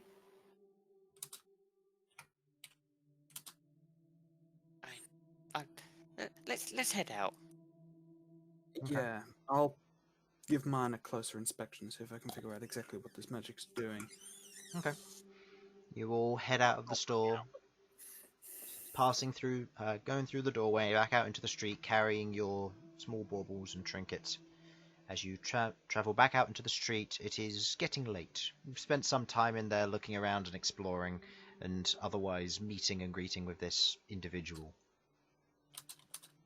You move out into the street. Where do you go next? Quite a lot of the shops at this time you see are closing up. I'm going to have a look in the local area and see if I can get a name of a couple of shops and what they sell. Okay. For future reference. Okay. You go around and you have a look. Go ahead and roll me an investigation check. And we'll see which ones you get. This is in the ivory windows. Oh. Why are you not rolling? Or are you rolling? Oh, Okay. you are rolling. Okay. Okay, that's +6, So so 14. 14. Okay.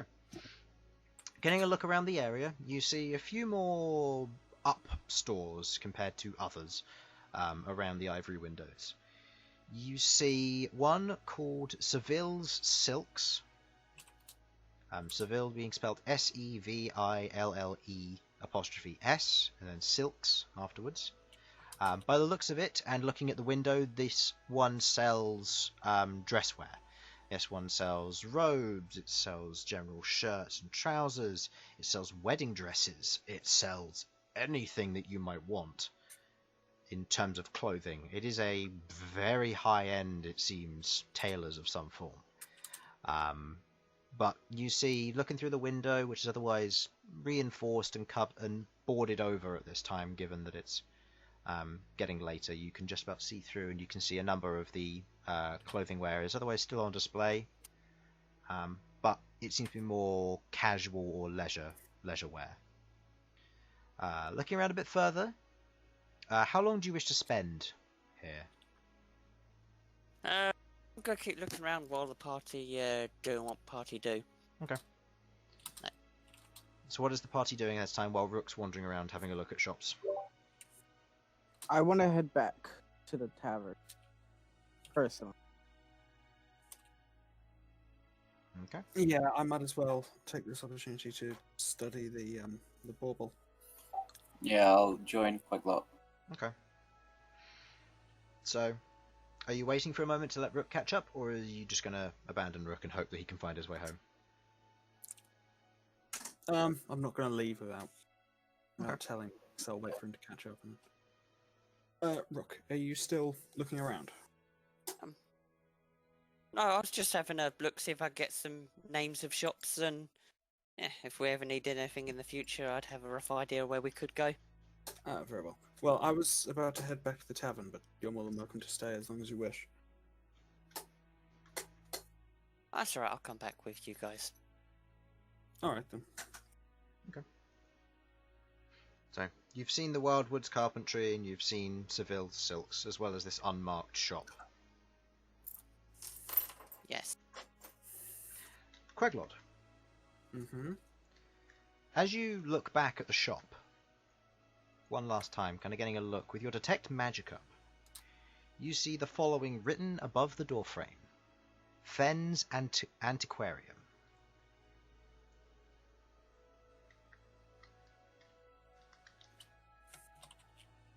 Okay. How's Fen spelled? Phen. I'm hoping I'm pronouncing it right. Antiquarian is Antiquarian.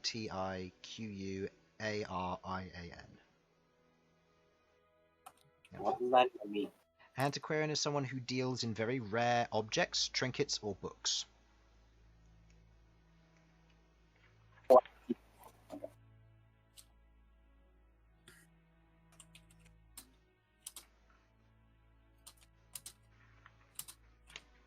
Okay.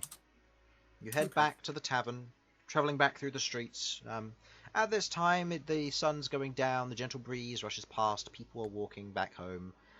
Some individuals are going into taverns, and as you pass by, you see what wasn't one on the way past, from what you could tell, but you see, from the outside here, you see another tavern called the Hellhounds Tavern. You see the front of it is the same kind of white stone design. No porch on this one, but a large open set of double doors, and on the surface of each is that of a flaming dog.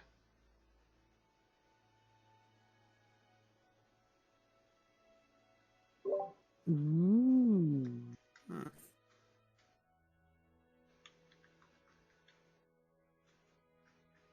Okay.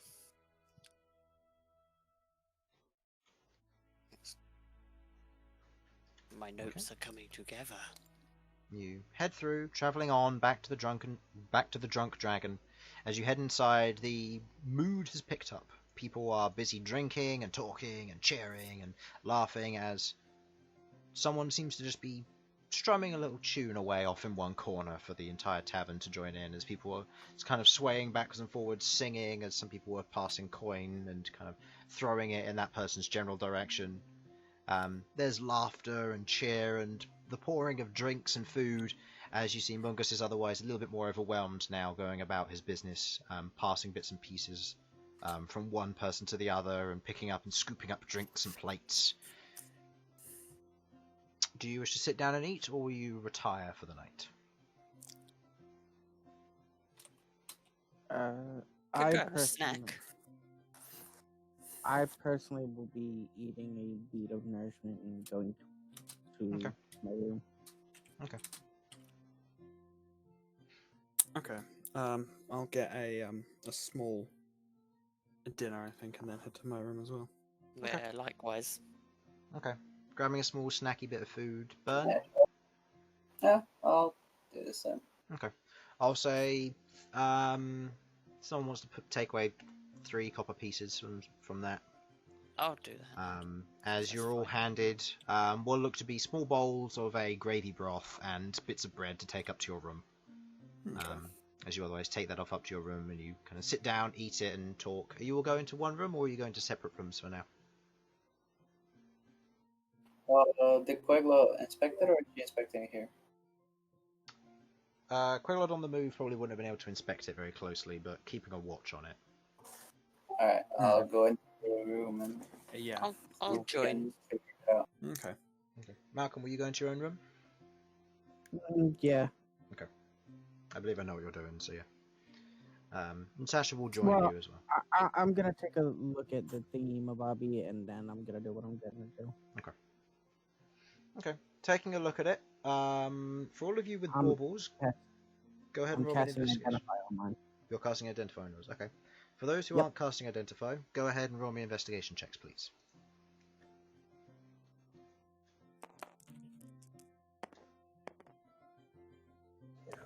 Then for me. 26. 25. 25 and 26. Okay, Bern, as you're looking at your two, you're kind of getting a look at them, and you swear one of them moved, but no, not as far as you're aware. Rook, which one are you looking at? Griffin. Okay, you kind of hold the griffin one, getting a look at it. You watch as it stretches its feathers, kind of ruffles its head a bit before going back to its stationary pose. Queglod, yours does the same. Yours kind of stretches its wings, flaps for a moment, kind of stretches its neck before going back to its stationary pose. Okay. It did move. Is this thing alive? I'm assuming that's the illusion magic. That should make sense. That's quite cool. As you get a look at it, you begin to understand. Every 15 to 20 minutes, if a person is looking at it, it will move. But the timing is inconsistent. Either suggesting crude craftsmanship, so that it's not actually that strong, it's random, or masterly crafted, that it's random enough but consistent to be scarily good. Malcolm, as you cast Identify on yours, you find this to be the truth.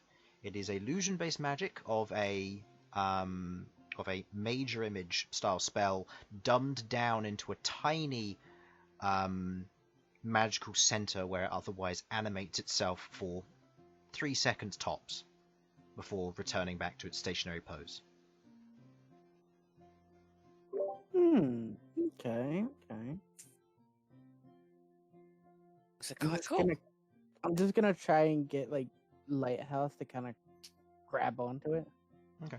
The bit of vine and leaf otherwise wraps around the silver chain as it kind of hangs there, almost lightly baubled. The vine ever so slightly growing down and around the chain, kind of holding it in place as this kind of spherical, wiry cage holds on to this beautiful white dragon made from a whitish metal that's otherwise lying there with its head to the ground as it lifts its head momentarily, kind of snuffs a bit as tiny metallic snowflakes disappear out and dissipate into the air around.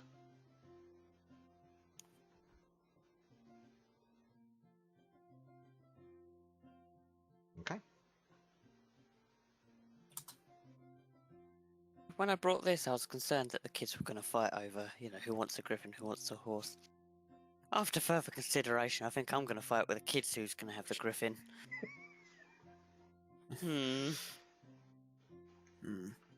So, it could simply be random then that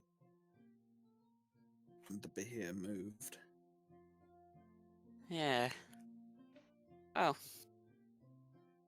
I admit, quite fascinating.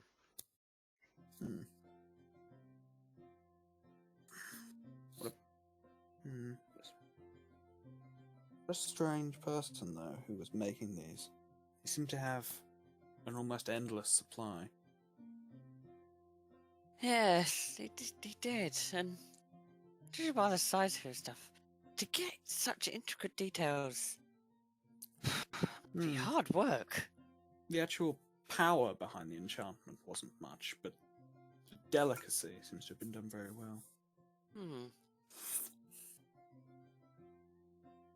Well, I'm gonna head off to my room, go to bed. But I'll catch you all tomorrow. Yes, I'm going to turn in early as well. Bern? Yeah, I'll be heading to my room then. It's just going to stand there awkwardly in Queglod's room staring. That's what Sasha's doing. Oh yeah. As you kind of all leave the room, heading back to your own respective rooms, you look back. Sasha's not there as you see her opening the door and heads back to her room, somehow stealthing it past all of you. As Malcom, you sit down in your room after casting Identify. You take out the bits of incense and herb, beginning to scatter them on the ground before you, placing the small wooden draconic totem. Kind of rub your chin for a bit and proceed to work on the various arts of this. As you get a look across it, you go ahead and give me the D20 roll, please.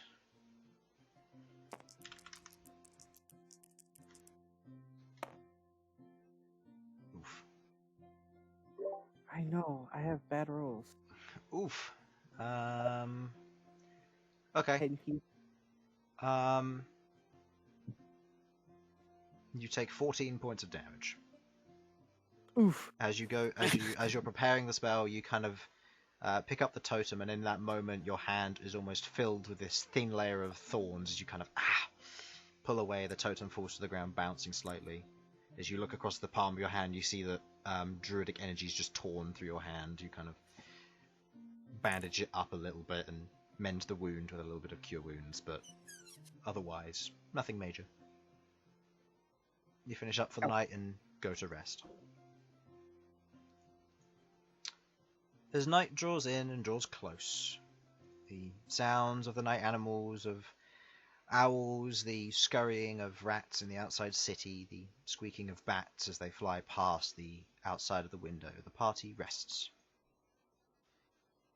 As they do so, Bern, Hello. you sit there, lying awake, resting but not needing the full rest given your vampiric state.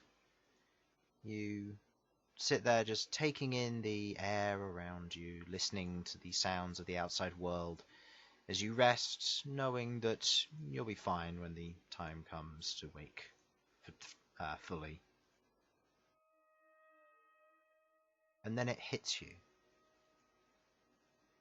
Some wording that you recognize. As you hear from the leader of the Sanguine Sun, the one you know very well and personally. Bern, I hope you're awake.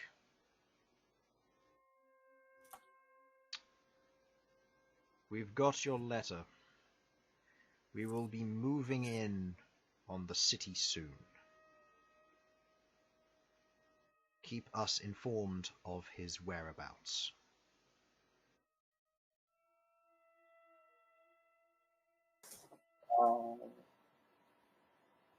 Which city does he mean? He means the thing, right? The underground city, yes. Yeah.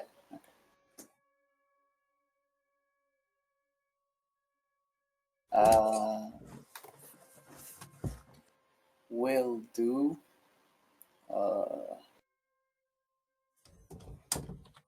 Currently in Oregon.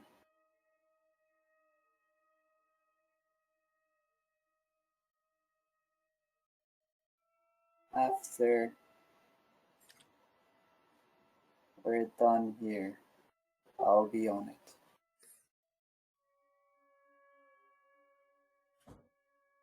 Okay.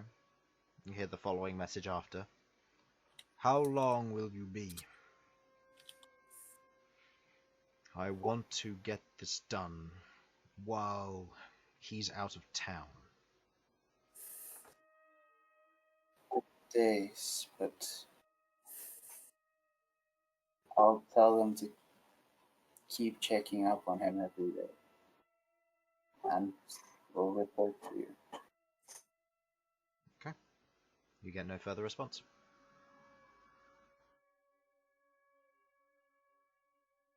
Alright.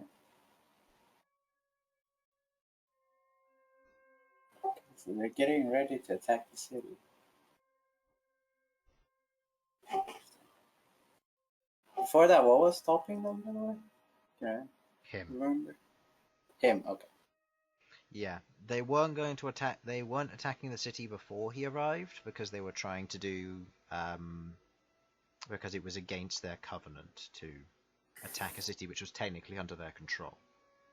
Since the Prince of Blood took over, they couldn't do that anymore. Or they couldn't attack it because he was there, but it was no longer under their control. Ah, okay.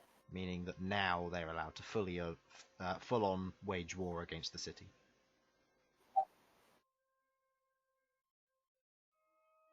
Okay. You kind of sit there awake, just looking around after hearing that message. You feel lightly uneasy. An air of tension kind of fills the room.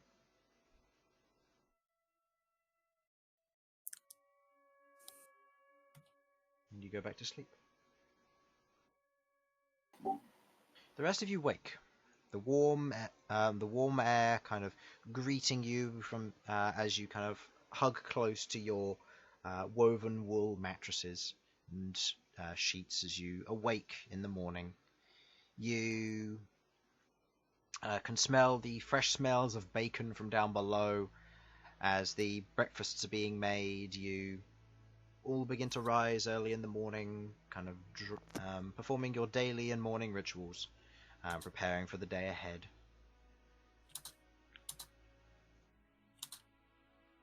Okay. Nice to know that no matter where you go, you can always find bacon. Of course. This is the Empire. We're not savages.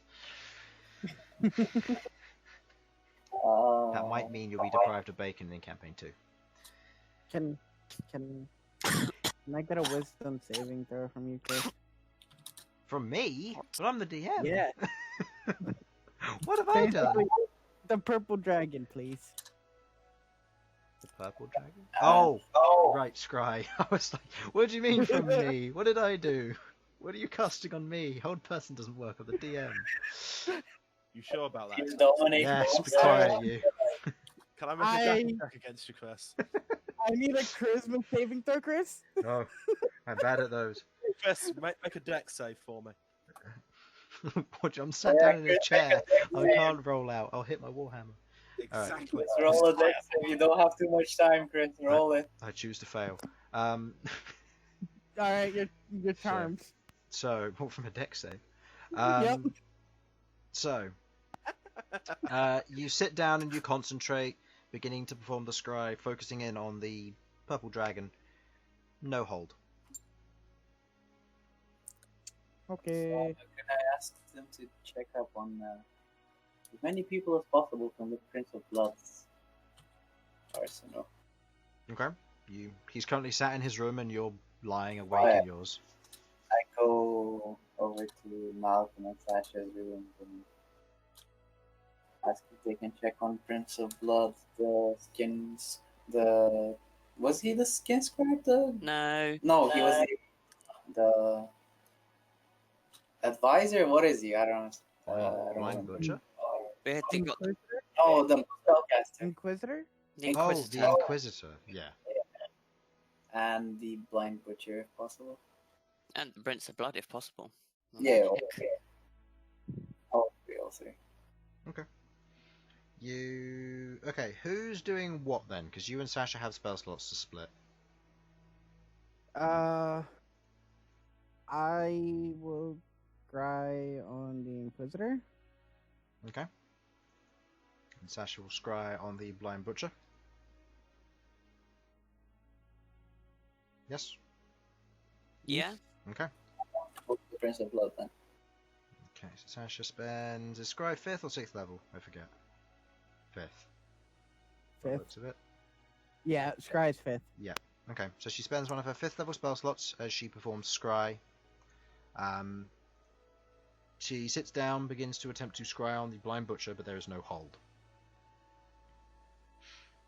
And you scry on who? The Inquisitor? The Inquisitor. It's a wisdom saving throw? Yep. What's your DC? 20.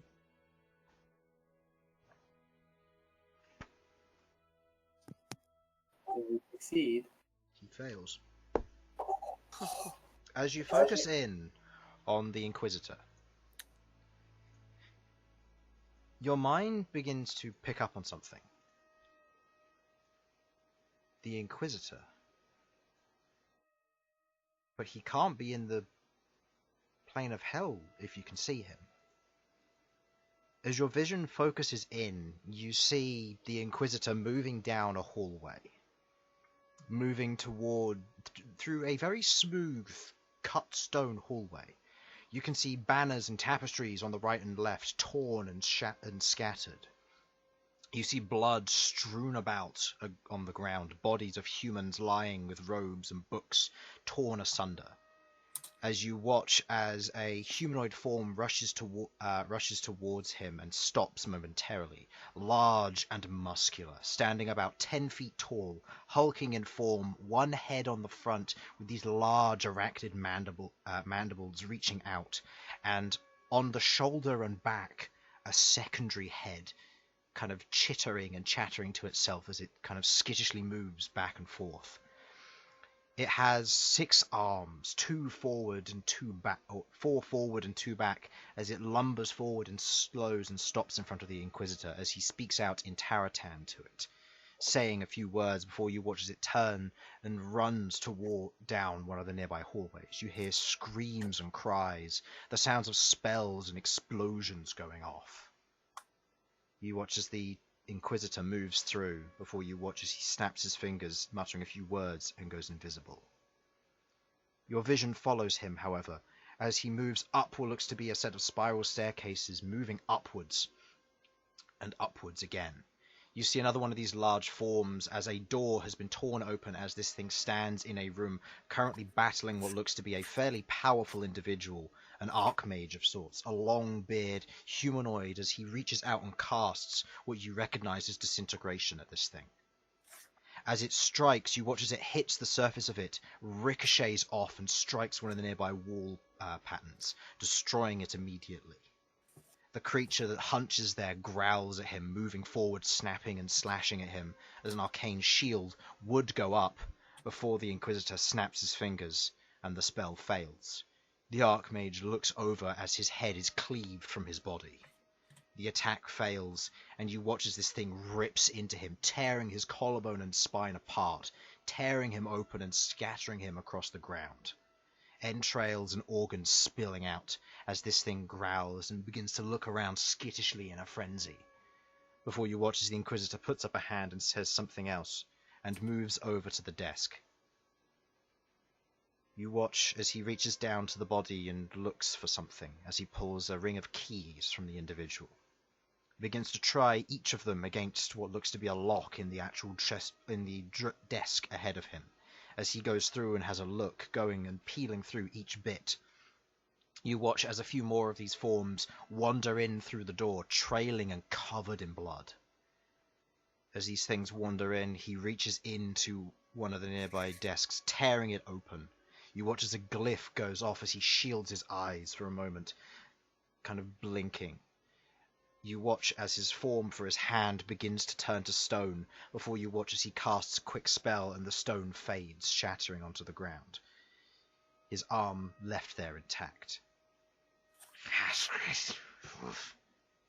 He reaches in and pulls what looks to be a heavy bound metal scroll case, chains on the end as he hands it to one of the larger creatures, who twists and snaps the end off of it.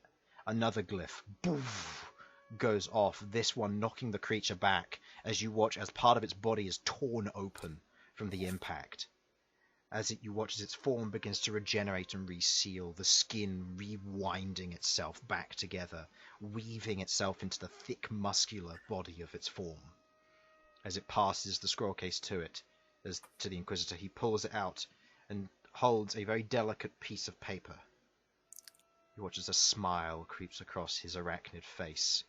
He begins to cast, and you watch as he draws a circle upon the ground, places his hand on it, and you watch as him and the 3 creatures accompanying him disappear. You watch as they reappear now, in the center of the library which you are familiar with within whatever these Taratan catacombs were, the desk ahead, as he moves over and places this bloodied piece of paper on the desk alongside two others. One to go.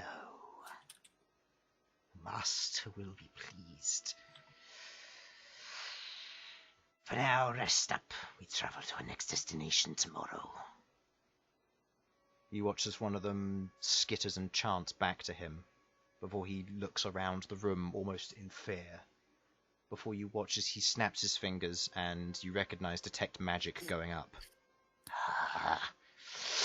He reaches forward, grabbing the scrying orb before you feel it crack and snap, your vision pulling back as you feel yourself drenched in sweat in your room as you sit there shaking.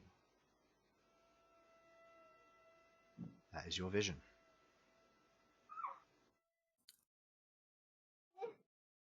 Busted.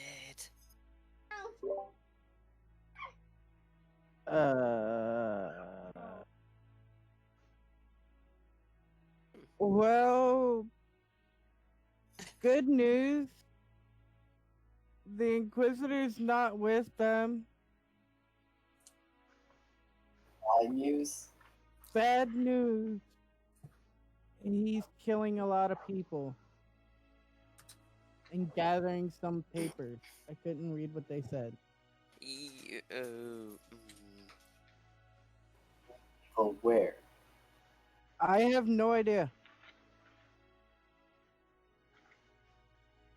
I don't think I was able to pick up on anything that would lead me to believe where that place could have been. Unfortunately, you're not native to the Empire, and your knowledge of where that may have been is very restricted. If you've heard about it, it will be in your... If you've heard about it, it might be in your notes. Otherwise, you don't know. You saw the banner, right? Torn What? banners. torn. Torn banners and depictions of various things. They were torn and scattered. Could I try and... I know I can't speak Terratan, but could I try and copy what he said to Bern? The best that I possibly can from what I heard. Okay. Bern, I don't believe you know the Terratan language. No, but I think you said I could understand. Like, basic. You could generally understand it, but you wouldn't be able to speak it. I'll So, speak it, I understand it, yeah. so go ahead and roll me, I will say, an intelligence check with disadvantage to try and restructure it and say the words correctly, given the mouth type you'd have to imitate. 12, I think that is. As you attempt to try and put pieces together, Bern, it's difficult. The Terratan that was said sounds kind of like murder or find. It's hard to piece together. Not hearing it for yourself, it means that whatever message was sent is broken up. But there are words and bits of the lingo that are in there which carry on, and whatever it was that he said, he was ordering something to kill or to find something, it seemed.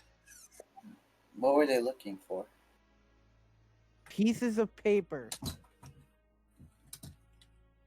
That doesn't sound good. They had 3. They're getting another one tomorrow. Especially not good.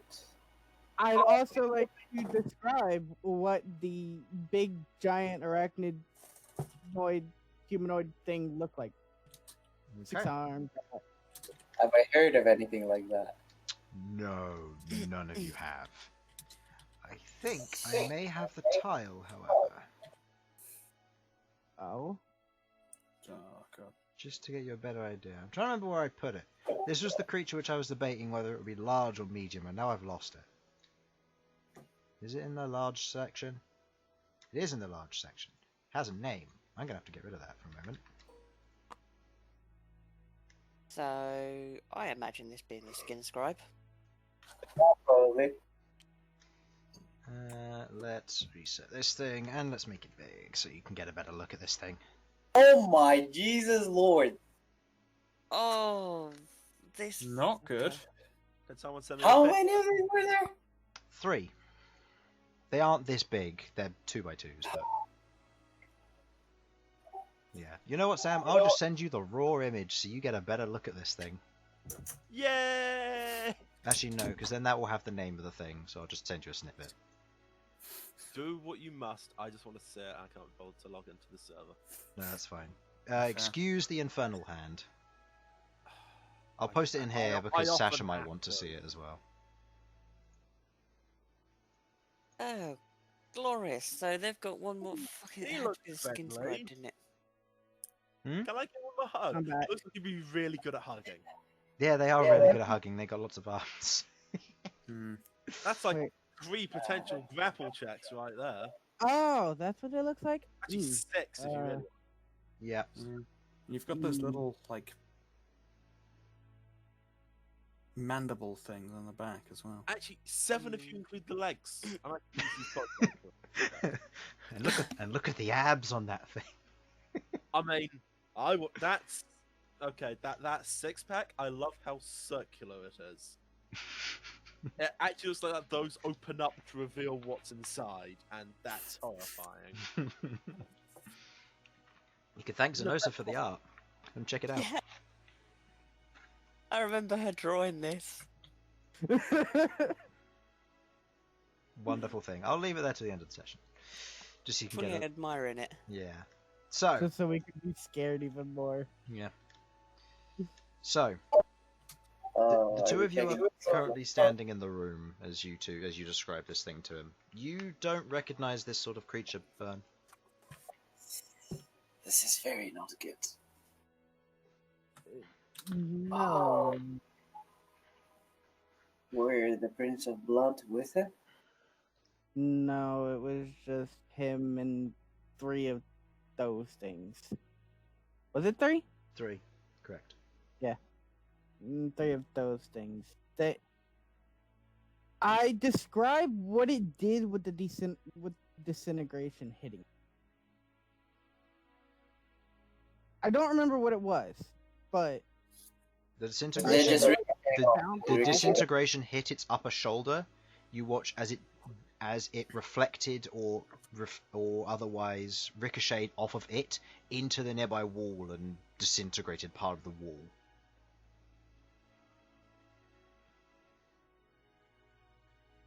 disintegration didn't work on it. good. Hmm.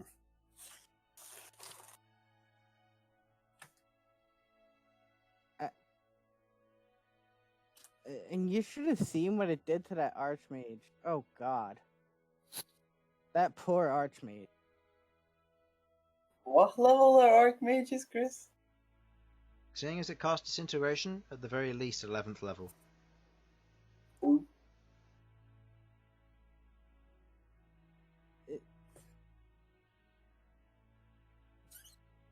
We're in danger. Yes. Again, yeah.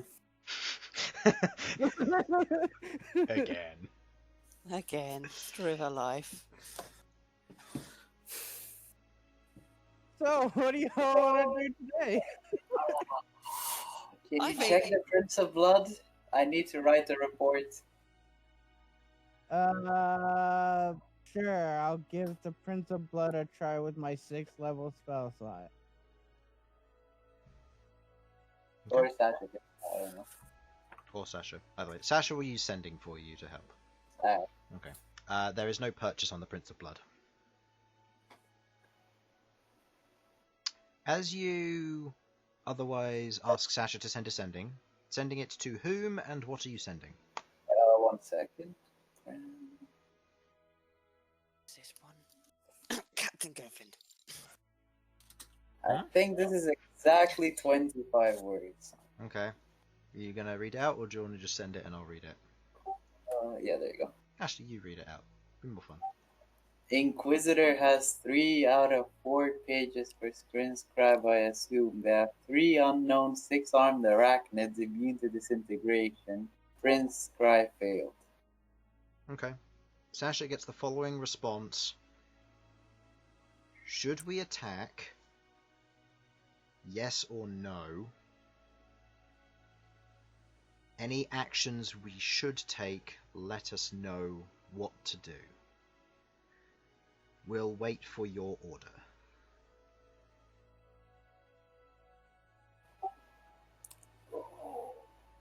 Curl up and cry in action? Should do that.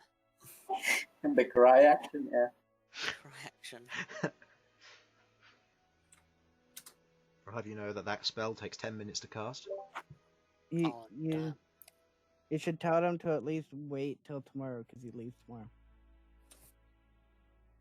Huh?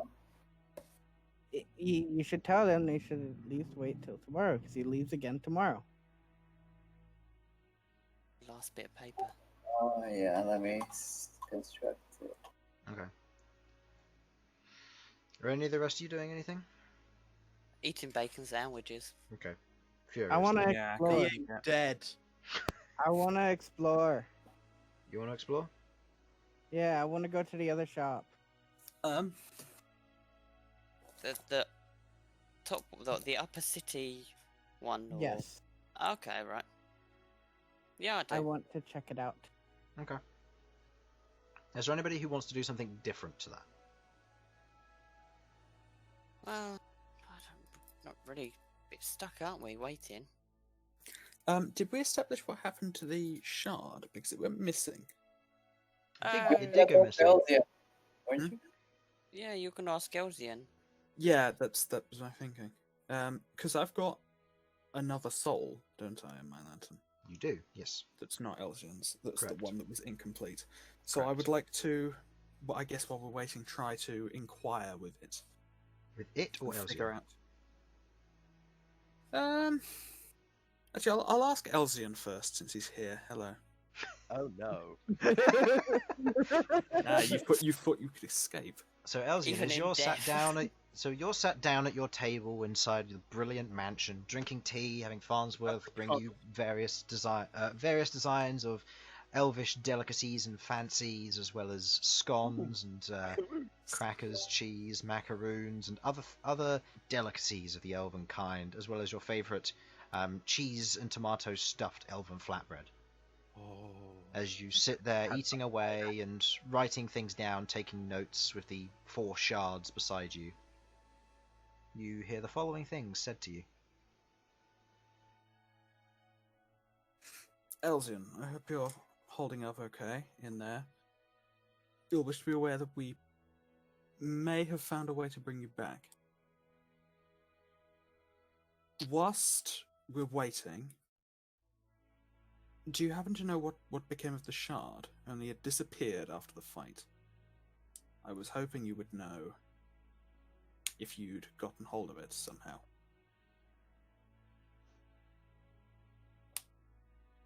How can I respond to this?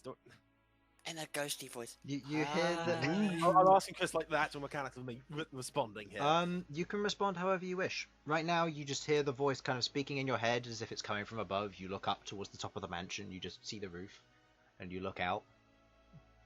Okay. Queglod, I am holding up just fine. Lovely place in here. Good mentions. Thumbs up.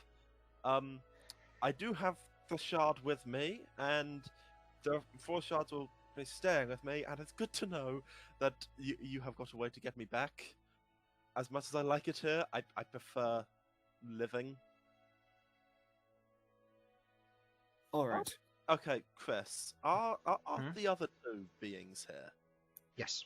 Okay, can I see them? Not inside the mansion. They're outside at the moment. Oh, obviously, I wouldn't allow the riffraff in. And it seems that Behold and what's his face, Chronicle, seem to be doing just fine as well. That's good to hear.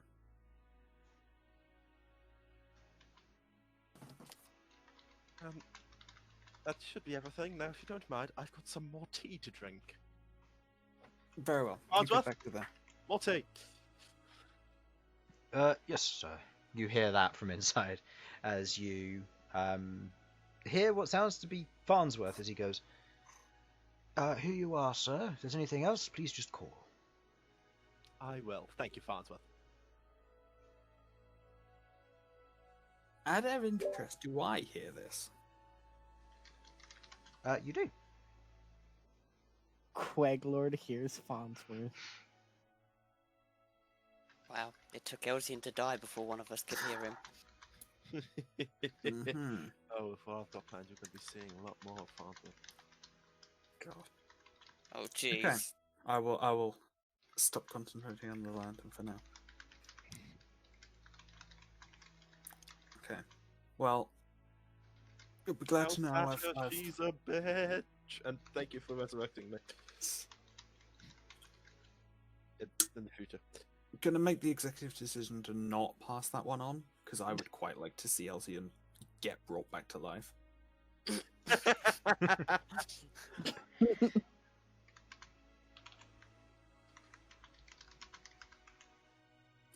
You'll all be glad to know that I've managed to confirm that the shard did in fact go with Elsyan. So once we've got him back, we'll be able to track down the final one. That's good to know. Hopefully. That's good. I Um, definitely didn't want to go looking for that one again. Well, I don't know how that'd work. I mean, she's still dead. How is he doing anyway? Elsyan's holding up.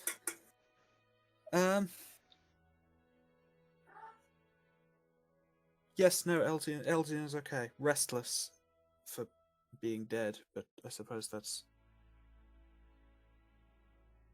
to be Very expected. well rested, thank you. This tea is delicious. Also, it turns out that Farnsworth is real, What? so that's concerning. What? I was surprised as well. Farnsworth real? I don't know what to say. That's terrifying. Farnsworth? Farnsworth? What?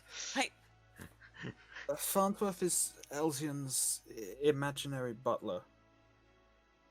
We assumed it was either an imaginary friend or the memory of a real butler who died horribly. But I could hear his voice from inside the lantern, so... that's Has anyone seen him before? Elsyan, Nope. but no. Oh, that's worrying. That's really worrying. Okay, well, it's good to know that Elsyan's still Elsyan in. And in regards to the creature that was dead that I was talking about the Beholder. Not Elsyan. I'm aware Elsyan is male. Just. Ask me about 10 minutes. Okay! You'd be surprised how many times he's made that mistake in the past week. The amount of times I've had to correct him going, Elsyan is a he. Yeah, it's true. 100%. Okay, what part of Elsyan do you think... Oh, never mind. He's okay. He may be a bit fey, but guess what? He's an elf. They're all a bit fey. Quite literally, they descend from fey. But That works. it's just because he cares occasionally about how he looks. It's kind of Occasionally. it's kind of reminded me of the scene from the Hobbit Extended Edition when when one of them's just looking at the elves and all the other dwarves are looking at him with displeasure, and he's like, "What? They look nice." Especially that one. And then the other one turns around and goes, "That's not a lady." Honestly, how much has Rook seen of elves? Like, from where he used to live? In the Barrenlands, there are no elves. Ah, there you go. So they all look pretty, so he associates them all to be girls. I mean, we do all look pretty, but that's because unlike you Minotaurs, you care how we look. I'm not arguing with something that I can't hear. So it's fine. So, we want to go explore now? Yeah, sure. Yeah. Okay. Is there demonologist in Origan? I want to take a quick, like 1 or 2 minute break, just because I've got to be right back, and then we'll carry on. Yes, I know it's fairly close to close, but we'll just round out a few little bits for the adventure, and then go from there. So be back in just a moment. Won't be long. Oh, we'll visit the antique shop. Yeah. Yeah. Somebody just say what you want to do. Either type it in chat or whatever, and then I'll start working on that when I get back. Be back in a minute. Nice. Oh, I've got plans. God.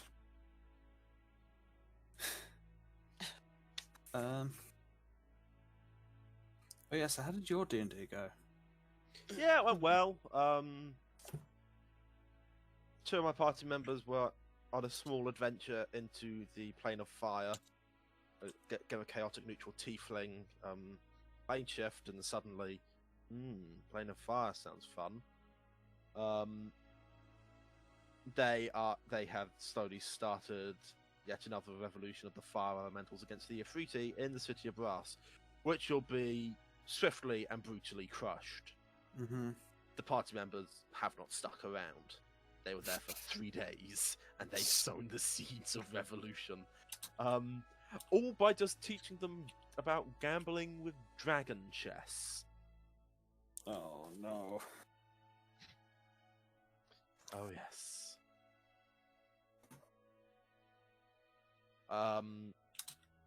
The other party members were far more sensible. They then met up.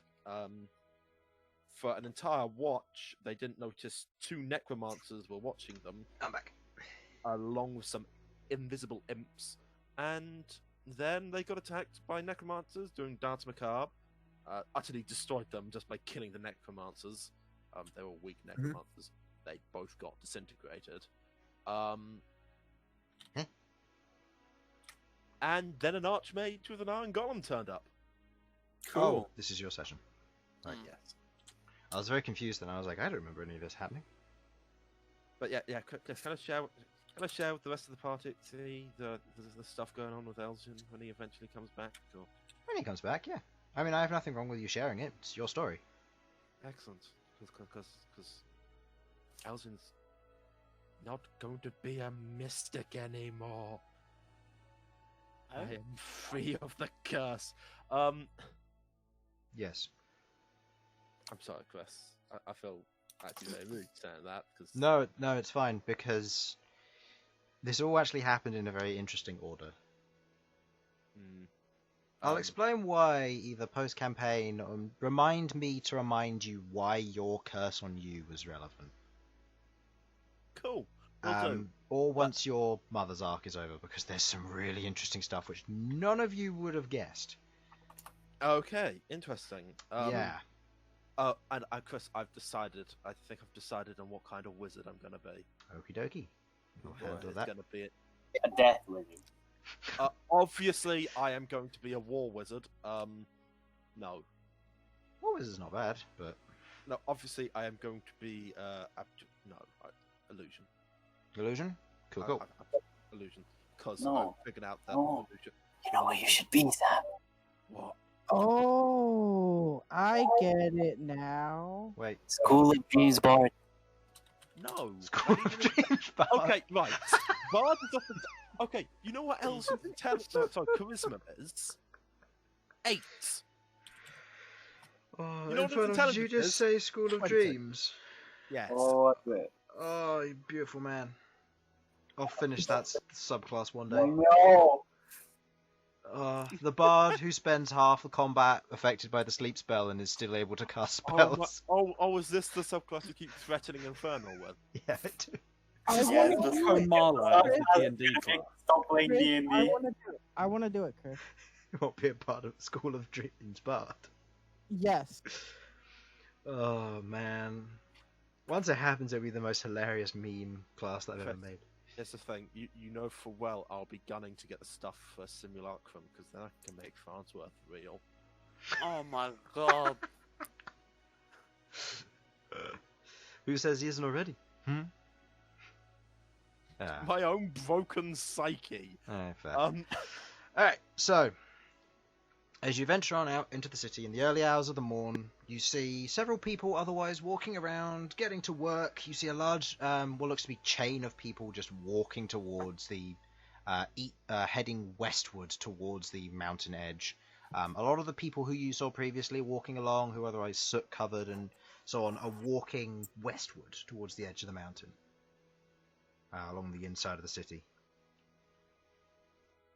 But other than that, you are free to go where you will. If you want to go to the Steamwaker's Librarian, then that's Upper City. Let's go! Okay. You begin making your way towards the crossroad, following that straight way up the path and towards the large staircase. You make your way down, and past that way you see several members of the Crimson Conclave wandering around the city on general patrol. As they do so, they begin to talk. You see large numbers of them are human, but otherwise there is a good mixture of a lot of different others. You see what look to be quite a fair amount of yellow tieflings, along with what look to be orcs, elves, dwarves, a few Goliaths here and there. The Goliaths themselves have what looks to be a paler whitish and pink skin, with what looks to be blue kind of frazzled hair that goes over the back of their head. As they wander, as you'd recognize these as storm giant Goliaths. You see a few Gith as well, otherwise wandering around in smaller platoons and patrols. All of them are armed with various rifles and pistols. Creations which you've never seen before, particularly. But interesting nonetheless as you kind of look over their general design as they wander down the street. You see before you travelling up a massive staircase, probably about 30 to 40 feet wide, just leading up with a central smooth slope up the centre of it, and staircases on the right and the left where people walk up and down. You see guard patrols otherwise lining the staircase itself, and a large wall that otherwise reaches from the top of the plateau down to the edges of the staircase and line the top of this, as there are a number of ballista in place looking down towards the staircase, and guards too just patrolling back and forth along the walls. You travel up the staircase past several individuals as you note quite a few of the people moving up here seem to be about in the age of 15 to 18 or so. It's something that you look around and you do immediately notice, as quite a lot of them are wearing robes. And there are a number of them otherwise moving up carrying what look to be books and wands as they kind of travel up towards the top of the staircase here. As you arrive, you kind of look up and around the area here. You see that it opens up into a massive plaza in the center of you.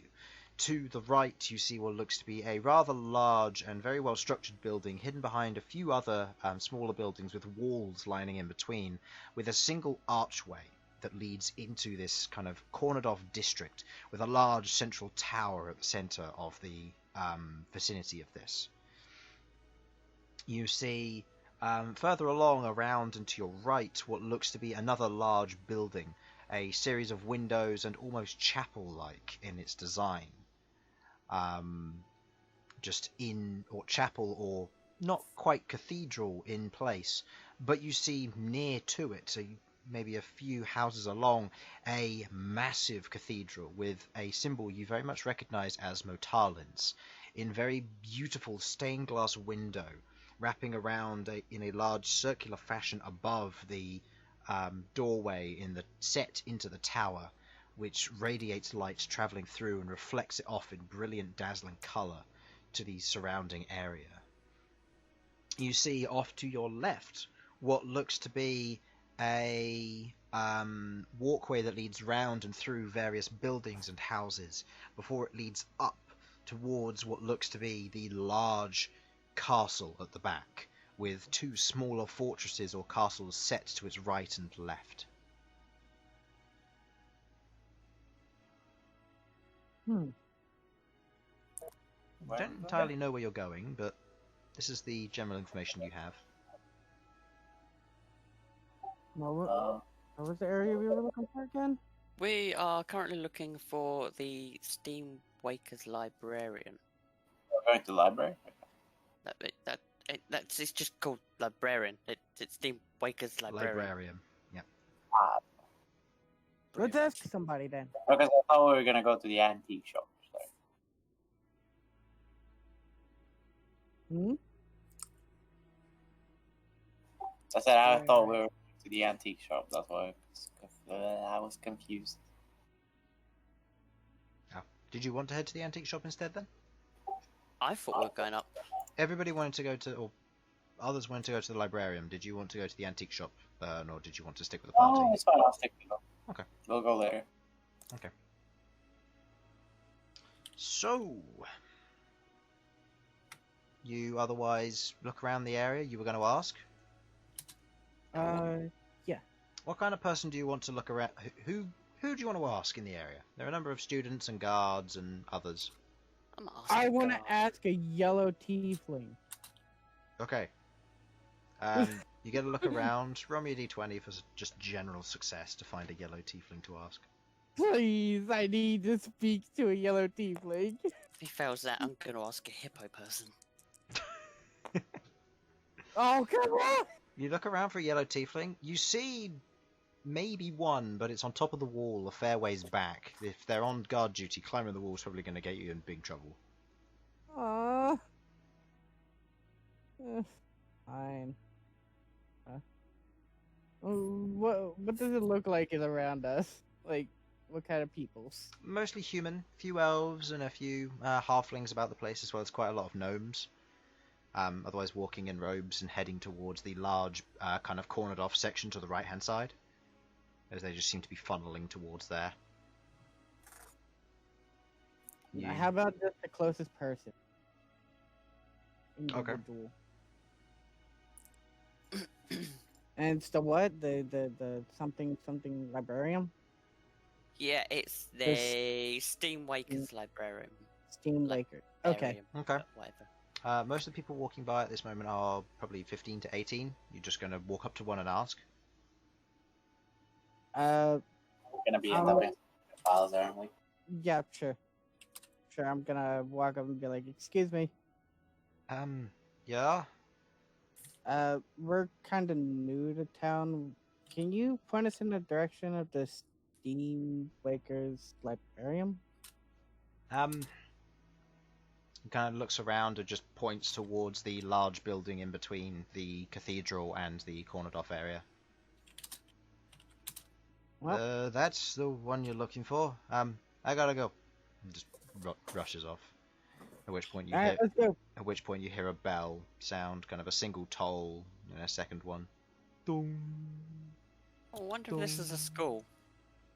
And it stops, and you can see a few more of the stragglers are beginning to run now. School time. Yeah. Try to stay away from there. At least we're not destroying this one. It's true. I'm not too sure if we should say that in the middle of the city. At least we're not destroying this school. It's fine. True. It's fine. The guards rolled a natural 6. Nice. Alright, Yeah. Go to the building they pointed to. Okay. You head forward, making your way towards what you've been pointed to as the Steamwakers Librarium. As you move towards it, you see what looks to be a set of open double doors leading inside.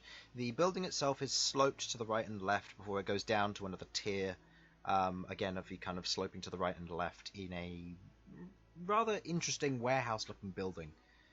As you kind of walk inside, you can hear the sounds of the outside world almost cut off, almost immediately as you walk in. The presence of your party is immediately taken up as you move into this silence. As you move in, you can hear the sound of writing and people just generally muttering to one another in a very quietened tone as the loud clank, clank, clank of Sasha and Rook otherwise move into this area. Ah, yes. We've heard it so much, we've been deafened by it, to it. Yeah. I didn't think about this. Well, bit late now. Can't just strip. Well, maybe I could just strip, but I thought people might get upset if I just did, want the stuff off right here. This is all going on inside Rook's head, by the way.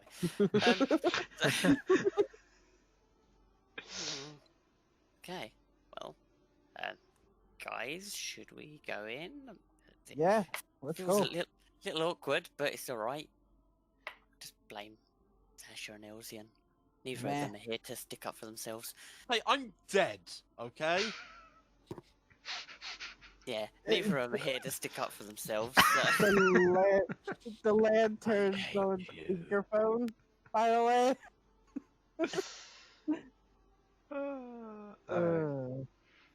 As you head in, you can see a number of individuals kind of look at you as one walks over, as an elven figure moves over, kind of clasping his hands together, what looks to be with a long robe, otherwise wrapping over long sleeves, which he just flicks back momentarily as he brings his hands together, moves up and goes, "If you wouldn't mind, if you've got business in here, please move along and keep it down while we're finishing our business here." Apologies. We were just coming to look for the Steam Waker's librarian. We weren't sure if this was it or not. This is indeed it. If you're looking for any books or any general knowledge, you're welcome to look around and look what you want, as long as you put the books back. And other than that, there are a few places around here, but if you're looking for anything in particular, or just...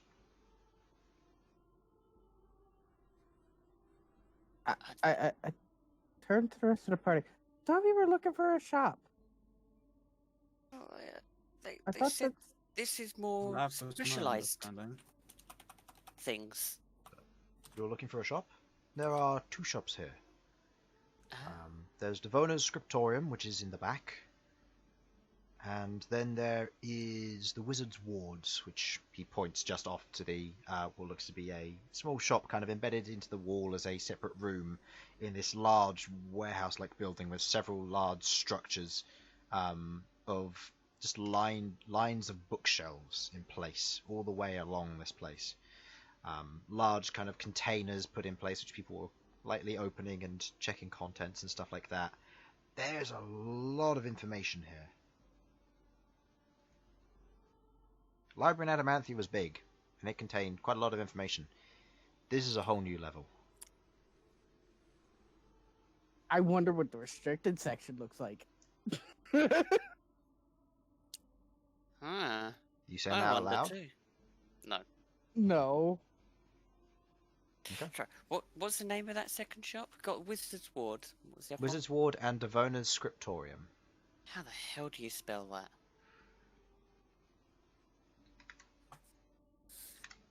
Like He's not that. even gonna spell it. Obviously, you thanks. take script and put Orium on the end of it. First, you can copy. Yeah, that was the bit that got me. Wait, what did you say, Sam? You far too much 40k with the teleportariums and the librariums, the manufactoriums. Hey, look, I was going through random shop generators to see what kind of things came up, to see if there are any interesting words I haven't used before. And Scriptorium and Librarium were two that didn't come up. Yeah, they're really throwing me right off. I thought, hey, fancy city, let's try and do things. Decadence of the place. Elsyan is so sad he can't be there. So, which one would you guys like to go to? Well, I mean, the Wizard's Ward one's closest, so there first, maybe?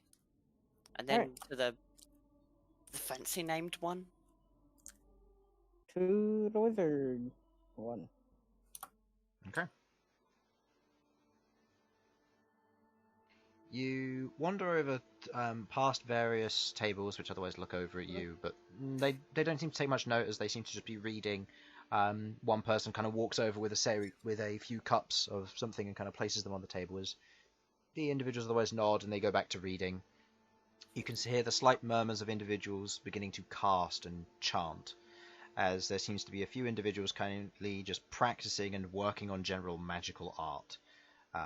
With the passive arcana of the party being very heavily favourable in Queglod, in your direction, you notice a few people seem to just be generally going over enchantment rituals, as well as copying spells or other magical effects into spell books, or otherwise just going over them and practicing them.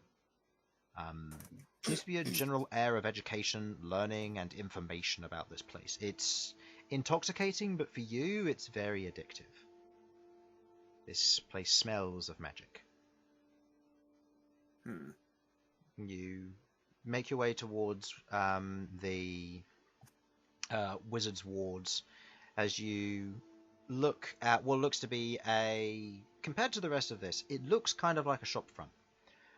But when you get a better look at it, you can see that it goes up a fair way. The windows kind of stop, and then it just kind of rises into a kind of curved cone, which then embeds itself into the wall. It's weird, but it's interesting. Who would like to be the one to enter first? Me. You? Okay. I want to go. Okay. Wizard's wards. Okay. As you head inside, the air from the kind of the silent essence of this kind of changes as you feel the air dissipate. The sounds of the scribbling and the light reading and the many turning of pages from the previous room, as well as the clanking of Sasha, disappears as you take a step into this space. You look around and you see glass cabinets floating in place, small balls of light kind of lightly glowing above them and illuminating their contents as they sit atop what looks to be kind of red and blue and purple cushions, various items of magical intrigue. You see that the individual the individual items around here, you recognize a few of them. Rings of protection, you see some various wands that otherwise attract a little bit of attention. You see staves and natural foci. You see mountains of paper and ink behind here. Imagine quite a few people buy those, given wizards is probably a fairly big occupation here in the capital. You can see a large number of scrolls are otherwise on display, and a long list that stands behind what looks to be a basic counter. You see on the counter lies a bell, and you see behind the counter, not a person, but you see what looks to be that of a mirage, otherwise standing behind the countertop in a stationary pose, standing upright, hands behind their back.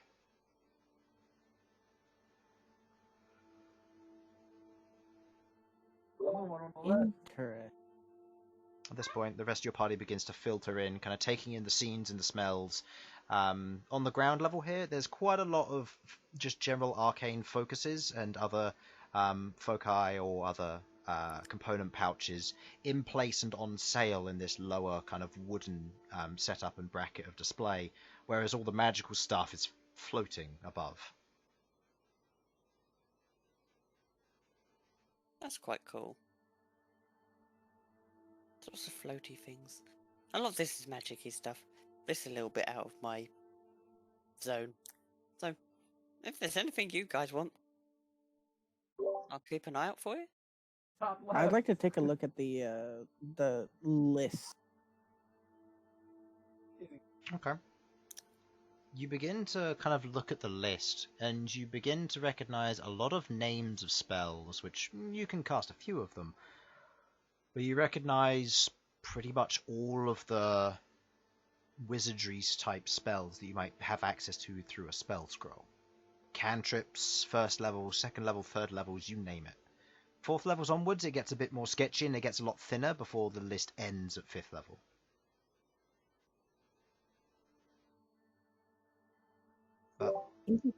But the prices are otherwise listed, as the list is rather extensive. Like if you would go to a takeout place, it's got that massive list of things you can get on the backboard. Okay. So the rest of you are in here at this point. If there's anything you'd like to do?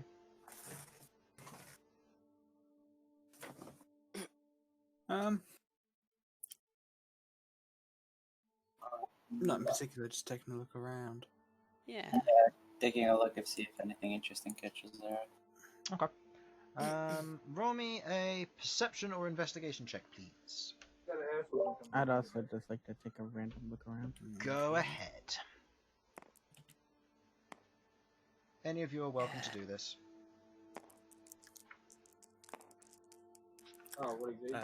14 on investigation. The information. 18 on perception. Okay. I have 2 in investigation. Two? Yeah, I got a 1. Oh, oof. Looking around the room, Rook, magical stuff. Pretty. Yeah, pretty much, yeah. That's about it. What did you get, Bern? 17. 17. That's a pretty good roll. Okay.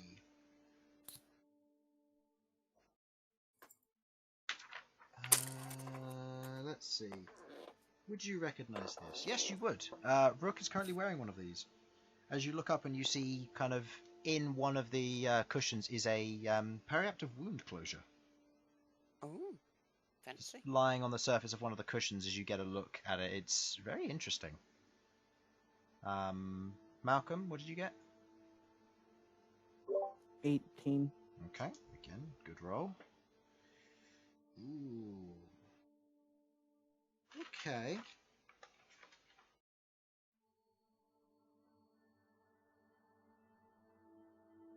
Okay. You get a look up and you kind of get a look around and you see something which does catch your attention. It is a small stone disc. And you see that it is otherwise encrusted with small bits of what look to be quartz around the outside of it, and each one has a rune that otherwise links it to the next one in a very intricate and delicate pattern. You don't recognize it, but it catches your attention as a very interesting item. And Queglod? Mm-hmm. What was your total? 14 for investigation. 14? Yep. Okay, so let's go down the table. Okay.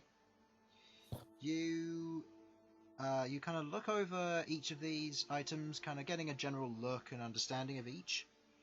And you see over the top, or as you're kind of just getting a quick look around, you see a series of scrolls in place. And you kind of get a look at them, and you recognize some of the incantation put on the surface of them. With your long working with the Raven Queen, you've used a few of these to guard particular locations, as scrolls of protection.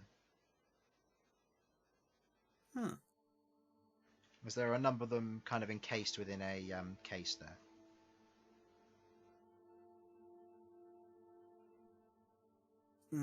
They may be worth picking up.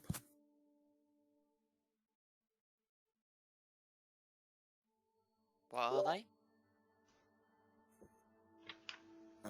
How exactly do they work? Scroll of Protection. Each scroll of protection works against a specific type of creature chosen by the DM or determined randomly by rolling on the following table. Use an action to read the scroll enclosed in an invisible barrier that extends from you to form a 5-foot radius, 10-foot high cylinder. For 5 minutes, this barrier prevents creatures of the specific type from entering or affecting anything within the cylinder. The cylinder moves with and remains centered on you. However, if you move in such a way that a creature of the specific type would be inside the cylinder, the effect ends. A creature can attempt to overcome the barrier by using an action to make a DC 15 Charisma check. On a success, the creature ceases to be affected by the barrier. So in other words, if you say got this for fiends, the Prince of Blood couldn't hurt you until he otherwise used an action to overcome it. Okay. Otherwise you can get them for abjurations, beasts, celestials, elementals, fays, fiends, plants, and undead. Plants is the rarest one, apparently. I mean, why? It's because it must be, Oh no, a treant. What will I do? Just runs away. Haha. Actually, do they only work against plant creatures? I Or don't like if know. a tree tries to fall over, does it like bounce off? The tree falls over with intent to kill you. The In the DM's middle had of a hurricane. the DM's had enough of you being annoying, so he decides to drop a tree on you, and you go, in reaction, I use my scroll of protection against plants. Oh, that sounds beautiful. Oh my I, goodness. I want that to be a thing. Anyway, but yeah, you see a number of these. Guess it's time to ring the bell. You ring it? Anybody disagree? Go for no it. complaining here. Ring the bell. Okay. You move up. Ring. Ding! You watch as the mirage is replaced with a humanoid figure. You see a female form, humanoid, standing about 6.5 feet tall, pale yellowish skin with grey spots that cover quite a lot of the portion of her currently revealed shoulders, belly, and forearms. You see her face is similarly speckled with these strange grey-like freckles that cover her form. You see that her hair is otherwise tied back into a very neat bun at the top of her head, and you see braces of what looks to be a woven metallical design wrapping around her wrists. You see that she otherwise lands in that place, making no noise, her shoulders having what looks to be a flowing, almost robe covering the back of her neck and shoulders that then kind of winds down behind her rather than being a flowing cape. As she looks over each of you, with her greying hair. Some guests from out of town, I take it? Yes. Pleasure. And how may I interest you today? Well, I personally was wondering what that said. I point to the stone disc. Ah, it is a stone of luck. Stone of It'll luck. help you overcome your unluckiness each day. Bern looks at it. I'm just like, oh. And how much would it be? Let's see. That kind of enchantment is... Gotta find out my book. Where'd it go? That kind of enchantment is not your simplest, but it's something that anyone could acquire. You simply need to be lucky enough and gifted by the universe to fully understand its measures. It stands at about 3,000 gold, but it'll allow you to change your fate once per day. It's a non-attunement item. So long as it is on your person and you are carrying it, you can rub the stone as a reaction to change the fate of one of your rolls by re-rolling it as if you were affected by the lucky feat. If you are already affected by the lucky feat, it adds 1 point. However, requires a reaction when you use your last one. How much gold is it? 3,000 gold. I want to buy it, but I'm out of money. Well, I have Yeah. 1,000 gold. That's all I got. Yeah, I am scraggling desperately. I mean, how much have I got in total? I have like 129 PP. It's a shame all that platinum on Elsyan got disintegrated, Bern. Mm. How much did he have? 2,000. Yes, this is No, 200 a platinum. point actually that I came up with a minute ago. What's going to happen when he gets brought back? Is that going to He's going to get be brought poor. back with him, or I lose all. okay? Is he going to be Oh. naked? Sorry, what? Yeah, he'll be naked and poor. Okay. Oh, I'm We should gonna probably buy make him a preparations dress. for that. Wait, I thought he had Oh, I Sheet forgot about approved clothing. He does. You just How haven't. magic up? He's not going to be wearing it when you bring it back. Man. I'm gonna buy him clothes. I can't believe they are magical. They still exist. Give me my shitty clothes back, you bastards. We're not Elgin Rook's refused gonna to dress wear him. a dress. Okay, okay, if you had him a dress and told him it was the new fashion. Okay, Elsyan. Oh. Good news, bad news. Good news, you've been brought back to life. Bad news, you've been force femmed.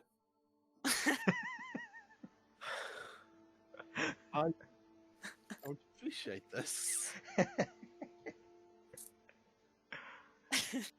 And can I not be force fed? For those of you proficiency with Arcana, you can go ahead and roll that if you wish to. Or if you wish to roll that. Am if I can not be force femmed. No, this is with something else. Or for Elsyan, were you Okay. proficient with Arcana? I was. Okay, I will roll to see if you would have known. God It's damn it. 15 plus a lot. You would have known. Queglod? Yeah. Let's see. Queglod, what's your total? 12. 12? It's nearly a nat 20. Not quite. What about Featherwing? Featherwing would have no reason or rhyme to know this. I have no idea what people are rolling about, so yeah. No, I don't. Yeah, no, I haven't told you. So, it's fine. Ah, The identity of what she is. Out of character, some people may know, but I mean, I think so. I don't know though. Yeah. But none of you know, unfortunately. I turned to Sasha. Sasha, will you help me buy it? Please. I will pay back. oh, Please. you're asking money from Sasha. Look, it's only fair. I've helped Sasha buy stuff. Sasha's going to turn around and say, Hey, Sasha needs that stuff to resurrect me. Sasha needs that stuff to resurrect Elsyan. If anything, none of you should be spending any of it because Elsyan needs to come back. Yeah. That's a valid point. Can I grab her name? Elsyan, no. No, yes, I got Elsyan's name. I mean, she's very pretty, and I'm going to make sure she has fitting wardrobe when she returns. But yeah, can I? Can I grab her name, Elsyan? That's it. He's confirmed it himself. Alright. That- Okay, go ahead. Ask. Okay. Excuse me. Can I grab your name, please? Jezebel. Jezebel Taiwo. Jezebel Taiwo. Different from other people. I guess you don't know what I am, then. No. No. Mm, She looks I've no around idea. at the rest of the puzzled looks. I No. am a Gith. A Githzerai, to be exact. Yes, sir. I hail from the Astral Sea, where most of these trinkets come from. Oh. When you're Okay. gesturing to the bag of holding you have, Malcolm, when your bag of holding may inevitably get destroyed, those things float there, and I collect them, bring them here to sell. Oh. Okay. Oh, it's nice to meet you. Nice to meet you too. And your names? I'm Rook. Malcolm. Queglod. Sasha. Points to the staff. Elsyan.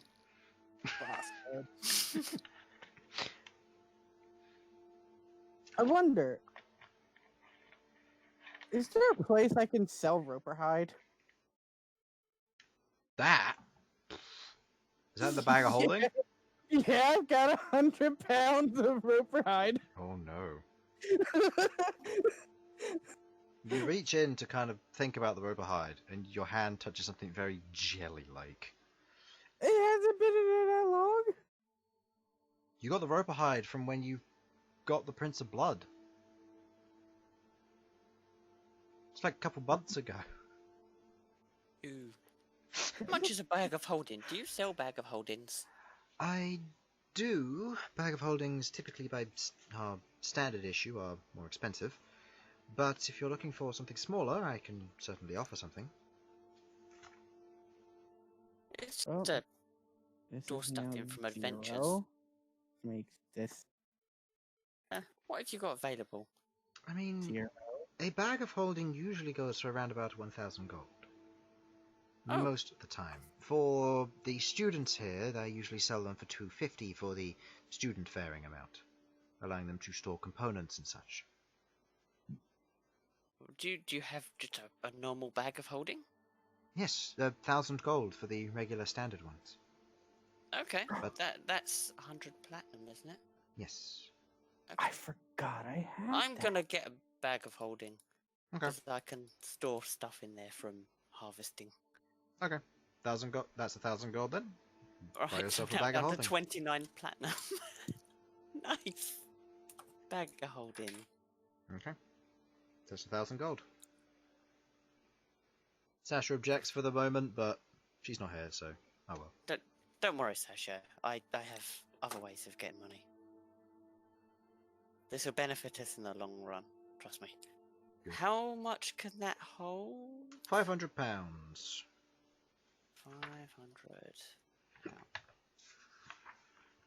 Cool. I won't give you the exact details, but bag of holding can contain quite a lot. The mouth is roughly 2 foot in diameter. Anything larger than that, and you have the potential to tear it. It can hold up to Right. £500, not exceeding a volume of 64 cubic feet, which I typically ignore. The bag weighs 15 pounds, regardless of its contents, and retrieving an item from the bag requires an action. If the bag is overloaded, pierced, or torn, it ruptures and is destroyed, and the contents are scattered into the astral plane. If the bag is turned inside out, its contents spill forth unharmed, but the bag must be put right before it can be used again.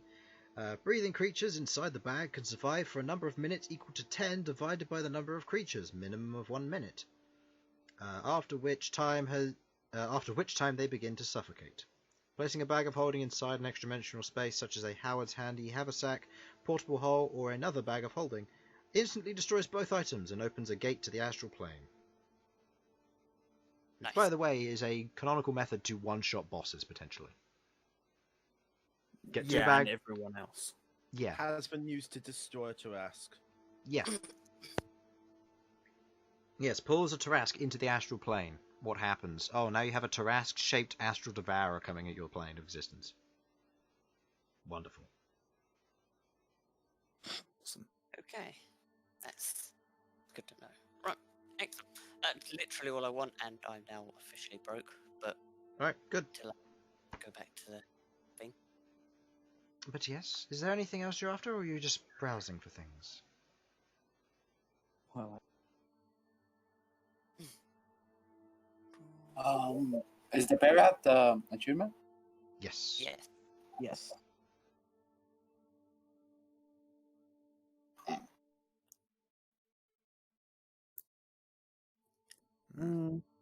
Well, I assume my slimes don't have achievement. That's not surprising.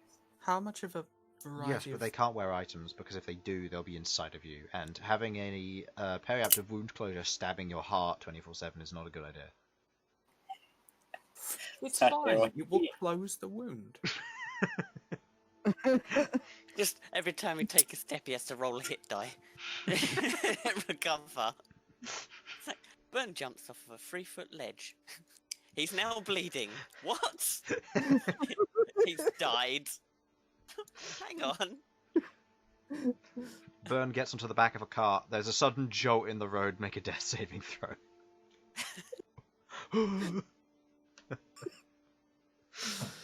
Oh man. Dies. So is that everything? Well, I guess so, because I got no money. How much of a variety of the scrolls of protection do you have? I have a few, not too many. What you can see in the case there is 2 of 3. The 2 that are in there, if I remember correctly, are the same, but the other one that I have is a different one. Did you want to learn which ones, what each one does? If you wouldn't mind. Of course. Let me quickly check. Well, Chris rolls on the table. So, the 2 that are the same are numbers 52, making them fiends. And the third one, which has to be different, is 56, which is fiends again. 90, undead. So 1 for undead, 2 for fiends. Very good rolls. For you, anyway. Yeah. Given the campaign setting. How much for those? They both stand at 1,250 each. The undead one, which is slightly more common, stands at about 1,000 gold.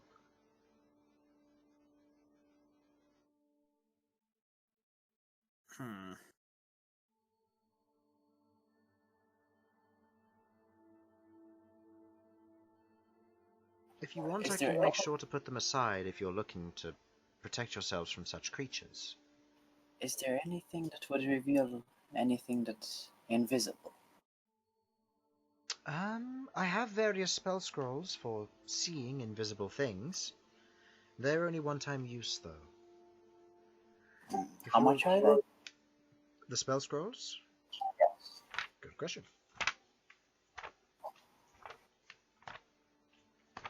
Spell scrolls. See invisibility is second level, I believe.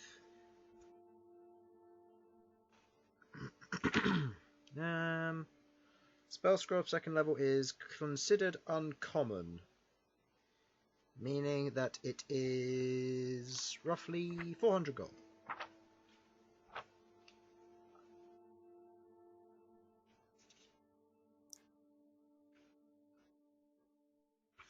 So 400 gold for scrolls of that design. It's a scroll Of see invisibility. Okay. Not true sight, see invisibility. Those are two very different things. How long does it last? As long as the spell lasts, which I believe is an hour. An hour. Okay. See invisibility, second level spell, divination can be learned by bards, sorcerers, and wizards. Takes an action and lasts an hour. I'll take 2. Very well. 800 gold, you get 2 scrolls of see invisibility. I'll work on getting more of those in stock. Do you think you'll be purchasing more in the future?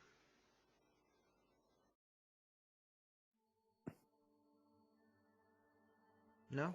Okay. The rest of you? Is there anything you're after? Do you happen to have any gems like these? And I take out the green and white gems that I bought back in